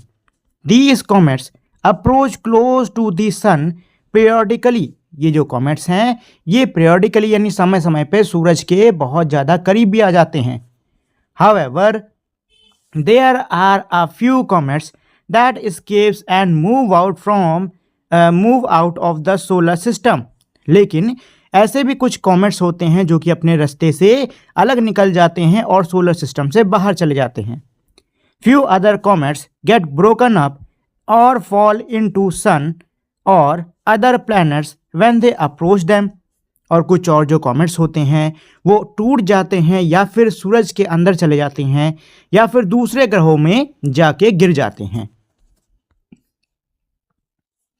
We have learned about the objects which form the solar system, हमने उन ऑब्जेक्ट्स, उन चीज़ों के बारे में पढ़ा जो कि हमारे सोलर सिस्टम को बनाती हैं। विच आर दीज ऑब्जेक्ट्स, ये ऑब्जेक्ट्स क्या हैं, तो ये ऑब्जेक्ट्स क्या हैं, सन यानी कि सूरज, हमारे 8 ग्रह, उनके चांद, कई सारी छोटी छोटी चीज़ें जैसे कि एस्टेरॉइड्स, कॉमेट्स, ये सब साथ में क्या बनाती हैं, हमारे सोलर सिस्टम को बनाती हैं। Our sun, our star is the largest and the heaviest object in the solar system, हमारे सोलर सिस्टम में हमारा जो सन है, हमारा जो तारा है वो सबसे ज़्यादा बड़ा और सबसे ज़्यादा हैवी ऑब्जेक्ट है हमारे पूरे सोलर सिस्टम में। The sun produces almost all the energy in the solar system, और सोलर सिस्टम में जितनी भी एनर्जी है उसको कौन बनाता है, उसको कौन पैदा करता है, सन पैदा करता है। All other objects in our solar system shines due to the sunlight that they reflect from their surface, जो बाकी सारी चीज़ें हैं हमारे सोलर सिस्टम में वो कैसे चमकती हैं, सूरज की जो किरणें उन पर पड़ती हैं, पड़ के जो रिफ्लेक्ट होती हैं उससे चमकती हैं। मतलब हमारे सोलर सिस्टम में जो चीज़ें हैं उनकी खुद की रोशनी नहीं है, बल्कि वो सूरज की रोशनी से चमकती हैं। यहाँ पे हमारा एक फैक्ट दिया हुआ है। क्या है ये? One famous comet is the Halley's comet which appears every 76 years. It last appearance was in 1986। एक बहुत जो फेमस कॉमेट है वो है हेलीज कॉमेट, जो कि हर 76 साल में हमको दिखाई देता है, और आखिरी बार ये जो है ये 1986 में हमको दिखा था। कब दिखा था? 1986 में दिखा था। मतलब ये अब हमको नेक्स्ट टाइम कब दिखेगा? तो ये दिखेगा, रुको ऐड कर लेते हैं। तो ये हो गया 12 एक हासिल, 16 एक हासिल, 10 एक हासिल 2। ठीक है, 2062 में हमें ये जो कॉमेट है हेली कॉमेट, ये फिर से दिखेगा। चलो जी, तो यहाँ पे एक और फैक्ट टाइप का दिया हुआ है। इन संस्कृत यानी संस्कृत में and a few other Indian languages, और भारत की कुछ और भाषाओं में, अ कॉमेट इज कॉल्ड धूमकेतु। जो कॉमेट है उसको क्या बोलते हैं? धूमकेतु बोलते हैं। Various tribes in India also called it Puchhiya taro, और कई सारी जो ट्राइब्स हैं वो भारत में इसको पुछिया तारो भी कहते हैं, जिसका मतलब क्या होता है? एक ऐसा तारा जिसकी पूंछ हो। और ज़ेंदिया तारो, स्टार लाइक अ फ्लैग, और ज़ेंदिया तारो जिसका मतलब होता है तारा जिसमें जो कि कैसा हो? झंडे जैसा हो। ठीक है, तो यहाँ पे भाई एक और हमारा दिया हुआ है fact. In many cultures comet have been feared and it was earlier believe that comet brings bad luck. क्या कह रहा है कि भाई कई सारे कल्चर्स में जो कॉमेट हैं उनसे लोग बहुत डरते हैं, और पहले ये भी माना जाता था कि ये जो कॉमेट हैं ये अपने साथ में बुरी किस्मत लाते हैं। However, thanks to scientist we now know that these are just icy rocks visitor making a trip close to the sun. लेकिन अब वैज्ञानिकों की सहायता से हमें ये पता चला कि भाई ये जो कॉमेट्स हैं ये कोई बुरी किस्मत नहीं लाते, बल्कि ये बर्फ़ के बने हुए पथरीले हमारे कह सकते हो भाई विजिटर्स हैं, जो कि सूरज की ट्रिप लगा रहे हैं, मतलब सूरज के करीब घूमने जा रहे हैं। What is beyond the solar system? अब ये बच्ची सोच रही है कि सोलर सिस्टम के आगे क्या है। हमने सोलर सिस्टम तो पढ़ लिया, लेकिन उसके आगे क्या? The Milky Way Galaxy in the moonless night sky viewed from dark locations away from city light, one can see an extended faint band of light from near north to south across the sky. Figure 12.11। ये देखिए, ये इस figure की बात कर रहे हैं। क्या है कि भाई हमारी कोई भी जो मूनलेस नाइट है, ऐसी रात जहाँ पे चांद ना हो, किसी डार्क लोकेशन से, शहरों की रोशनी से दूर किसी डार्क लोकेशन से अगर आप देखते हो, किसको देखते हो? आसमान को, तो आप पाओगे कि भाई नॉर्थ से साउथ के बीच में आपको क्या दिखाई दे रही है? आपको लाइट दिखाई दे रही है बढ़ते हुए। कैसे? इस तरीके से एक बैंड टाइप का दिखाई दे रहा है लाइट का, ऐसे। ये क्या है? ये है हमारी मिल्की वे गैलेक्सी। क्या है दोस्तों? इसको हम लोग बोलते हैं मिल्की वे गैलेक्सी, और ये हमारी होम गैलेक्सी है, यानी इसी में हम लोग रहते हैं। इसे हम लोग आकाश गंगा भी कहते हैं। क्या बोलते हैं? Akash Ganga. A galaxy has millions to billions of star. एक गैलेक्सी के अंदर कई अरबों खरबों क्या होते हैं? तारे होते हैं। Our solar system is the part of Milky Way galaxy. हमारा जो सोलर सिस्टम है ये किसका हिस्सा है? ये है मिल्की वे गैलेक्सी का हिस्सा। समझे दोस्तों? देखो, मैं ना आप लोग को एक ऑर्डर बता देता हूँ, ठीक? सबसे कह सकते हो कि साइज के हिसाब से ये मैं बता रहा हूँ। सबसे आपके छोटे एस्टेरॉयड वेस्टेरॉयड हो जाएंगे, ठीक है? फिर आपके सैटेलाइट्स हो जाएंगे, फिर आपके आएंगे प्लैनेट्स, ठीक? फिर स्टार्स से बड़े होते हैं हमारे गैलेक्सी से बड़ा होता है हमारा क्या? यूनिवर्स सबसे बड़ा है, ठीक है? यूनिवर्स के, ये मान लो मेरा यूनिवर्स है, तो इसके अंदर आपको बहुत सारी गैलेक्सीज देखने को मिलेंगी। इन गैलेक्सीज के अंदर बहुत सारे, हमारे जैसा सोलर सिस्टम है वैसे हमें बहुत सारे सोलर सिस्टम अलग अलग देखने को मिलेंगे, और उन सोलर सिस्टम में हमको बहुत सारे प्लैनेट्स देखने को मिलेंगे। ठीक है दोस्तों, चलो तो अब यहाँ पे ये बच्चों के और भी कुछ क्वेश्चन हैं। What is beyond the Milky Way Galaxy? बच्चे ये कहे कि मिल्की वे गैलेक्सी के आगे क्या है? Is their life anywhere else in the universe? क्या यूनिवर्स में और कहीं जीवन है? तो देखो दोस्तों, हम लोग अभी तक अपना सोलर सिस्टम तो ठीक से खंगाल नहीं पाए, हमें अपने सोलर सिस्टम के बारे में सब कुछ नहीं पता, लेकिन ये माना जाता है कि हमारे इस इतने बड़े यूनिवर्स में कहीं ना कहीं जीवन जरूर होगा, है कि नहीं दोस्तों? चलिए, द यूनिवर्स, तो अब हम लोग यूनिवर्स के ही बारे में पढ़ने वाले हैं। There are many galaxies in the outer space beyond the Milky Way galaxy. क्या कह रहे हैं कि भाई मिल्की वे गैलेक्सी के आगे भी कई सारी गैलेक्सीज हैं। Scientist studies them to understand the stars, galaxies and the universe. जो वैज्ञानिक हैं वो उनको स्टडी करते हैं, किस लिए? ताकि वो तारों को, गैलेक्सीज को और यूनिवर्स को और अच्छे से समझ सकें। We do not know yet if life exist elsewhere in the universe. हमें अभी तक नहीं पता कि भाई यूनिवर्स में और कहीं जीवन है या नहीं। The search for life has been directed mostly towards exoplanets, the planet discovered revolving around other stars in our galaxy। क्या कह रहे हैं कि भाई जीवन की ये जो खोज है, ये जो सर्च है, ये हम लोगों ने अभी तक एक्सो प्लैनेट्स की तरफ कर रखी है। एक्सो प्लैनेट्स किनको कहते हैं? एक्सो प्लैनेट्स ये वो ग्रह होते हैं जो कि किसी तारे के चक्कर लगा रहे होते हैं। जैसे हमारी पृथ्वी लगा रही है, वैसे ही जो ग्रह किसी तारे के चक्कर लगा रहे होती हैं, उनकी तरफ हमने अपनी ये जीवन की खोज मोड़ रखी है कि भाई वहाँ पर जीवन होने के चांसेस ज़्यादा हैं। टिल नाउ, अभी तक scientist have not found any evidence of life, but this search is on and continuing. अभी तक वैज्ञानिकों को जीवन का और कहीं पे सबूत नहीं मिला है, लेकिन ये जो खोज है ये अब भी चल रही है और आगे चलती रहेगी। तो दोस्तों, ये था हमारा पूरा का पूरा चैप्टर। ठीक है, चलो अब इसके बाद में हम लोग समरी है उसको पढ़ लेते हैं, फिर क्वेश्चन आंसर्स को पढ़ लेंगे। तो समरी का जो मेरा पहला पॉइंट है वो क्या कह रहा है? The sky is divided into regions called constellation. जो हमारा आसमान है उसको अलग अलग क्षेत्रों में बांटा गया है और उनको हम लोग क्या बोलते हैं? कॉन्स्टलेशंस बोलते हैं। Which includes group of stars that appear to form patterns, जिसमें हमारे तारों के वो समूह आते हैं जिनको देखने से लगता है कि वो क्या बना रहे हैं? किसी प्रकार की कोई डिज़ाइन या पैटर्न बना रहे हैं। सेकेंड पॉइंट क्या कह रहा है? The pole stars appear stationary in the north direction. जो पोल स्टार है वो नॉर्थ डायरेक्शन में स्टेशनरी यानी कि रुका हुआ दिखाई देता है।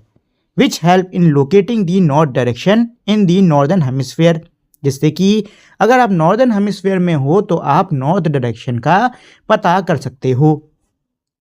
The sun is a star which produces heat and light. जो सूरज है वो हमारा एक तारा है जो कि गर्मी और रोशनी को पैदा करता है।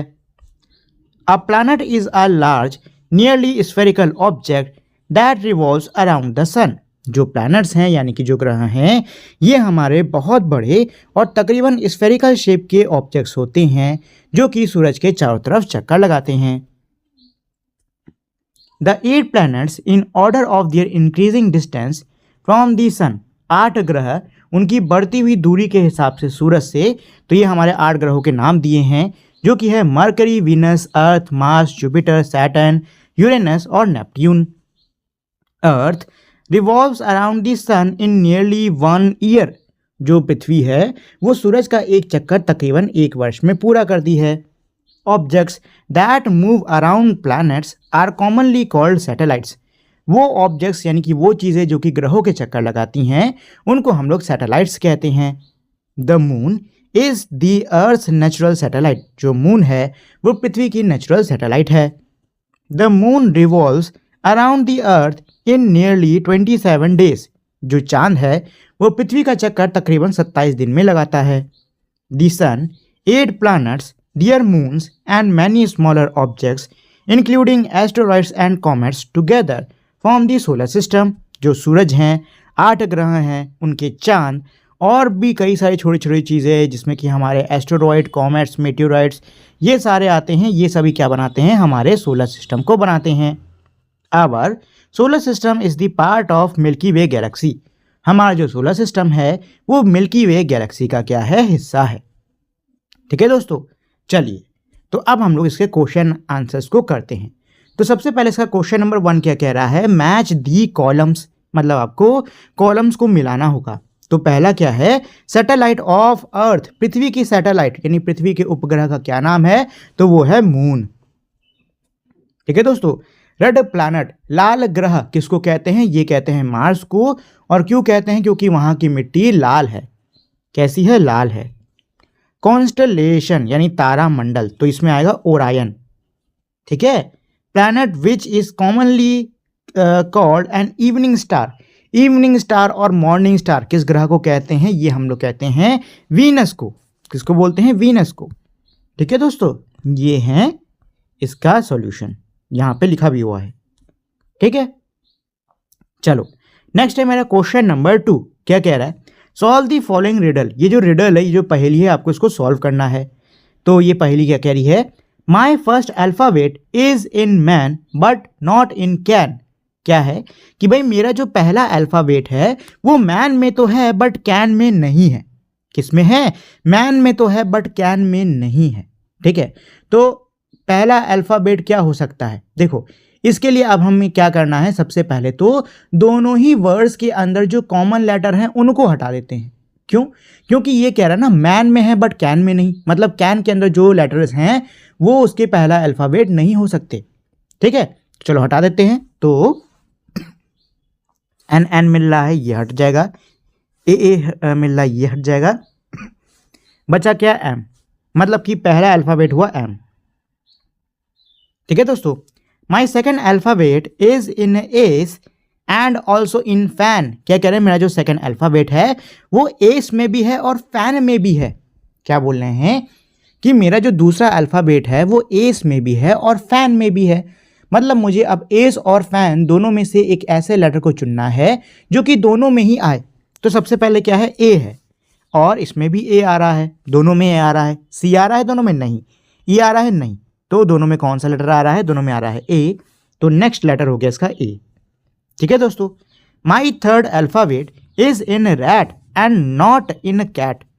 क्या कह रहे हैं कि भाई मेरा जो तीसरा अल्फाबेट है वो रैट में तो है बट कैट में नहीं। क्या कह रहे हैं, रैट में तो है बट कैट में नहीं। मतलब मुझे इसमें क्या करना है, उन अल्फाबेट्स को एलिमिनेट करना है, हटाना है जो कि दोनों में आ रहे हों, जो कि किस में आ रहे हैं, दोनों में आ रहे हों। तो टी टी आ रहा है, टी हटा दो। ए आ रहा है, ए हटा दो। अब बचा क्या भाई, कैट तो हमें लेना नहीं, तो ये पूरा हटा दो। अब बचा यहाँ पे सिर्फ आर, तो ये हो गया आर।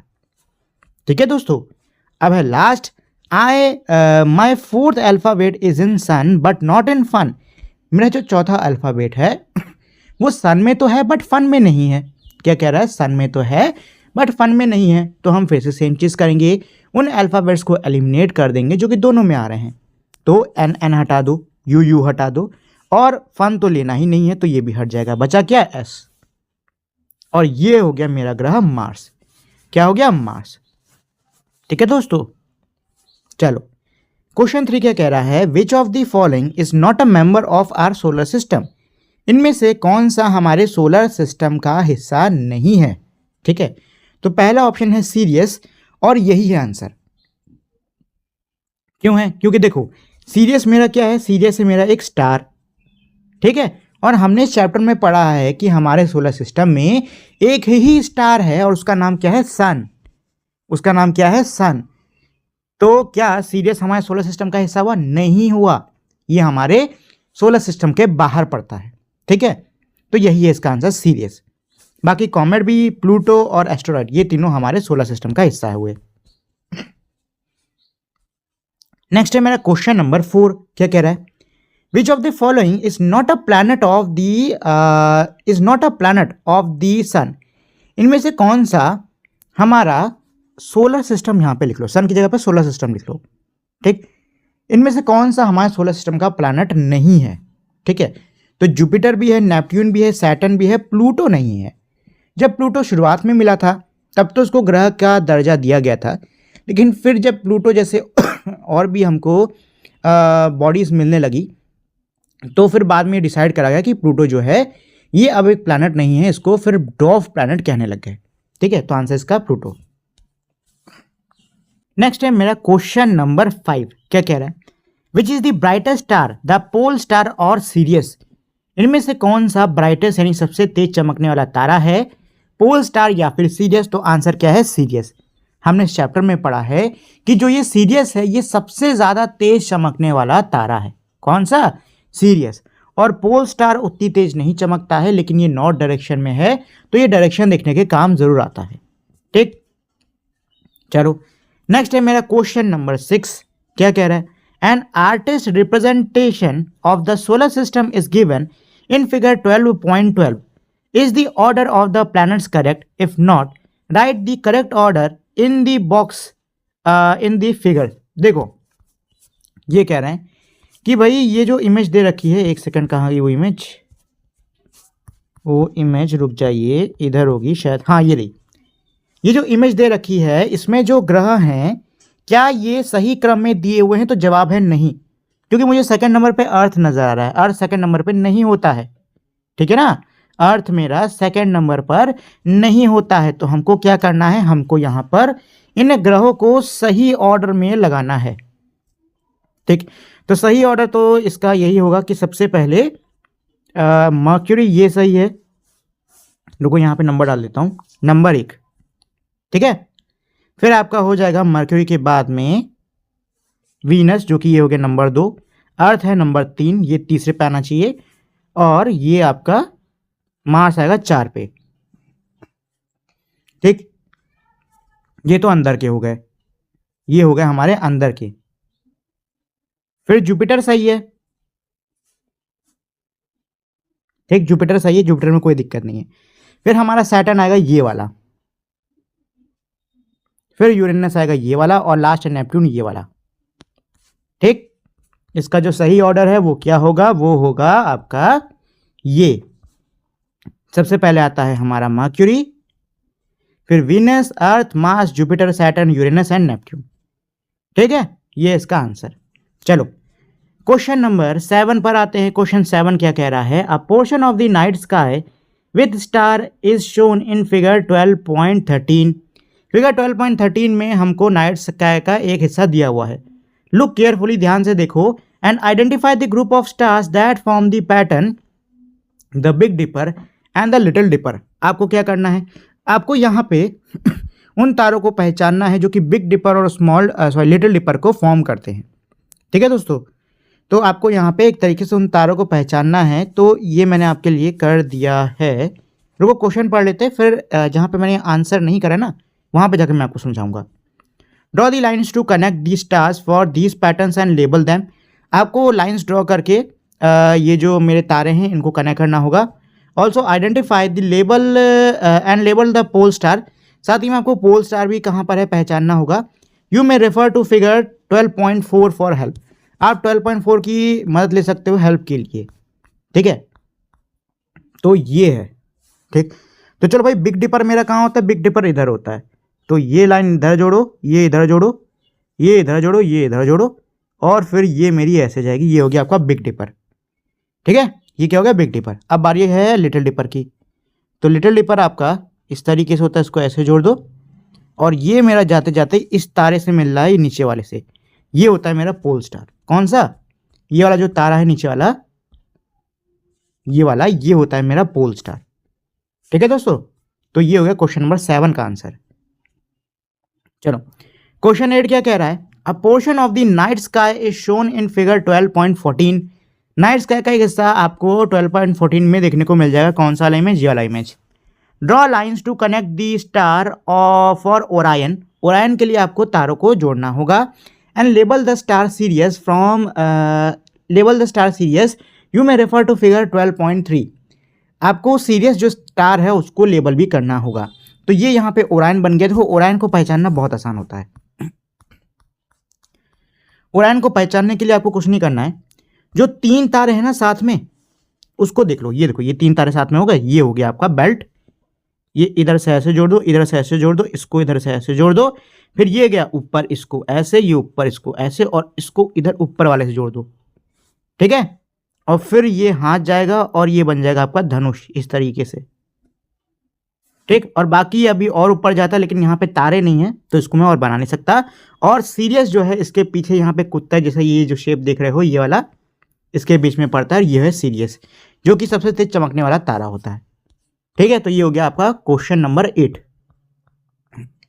चलो नेक्स्ट पे चलते हैं क्वेश्चन नंबर 9 पर, ठीक है। तो ये है हमारा क्वेश्चन नंबर 9।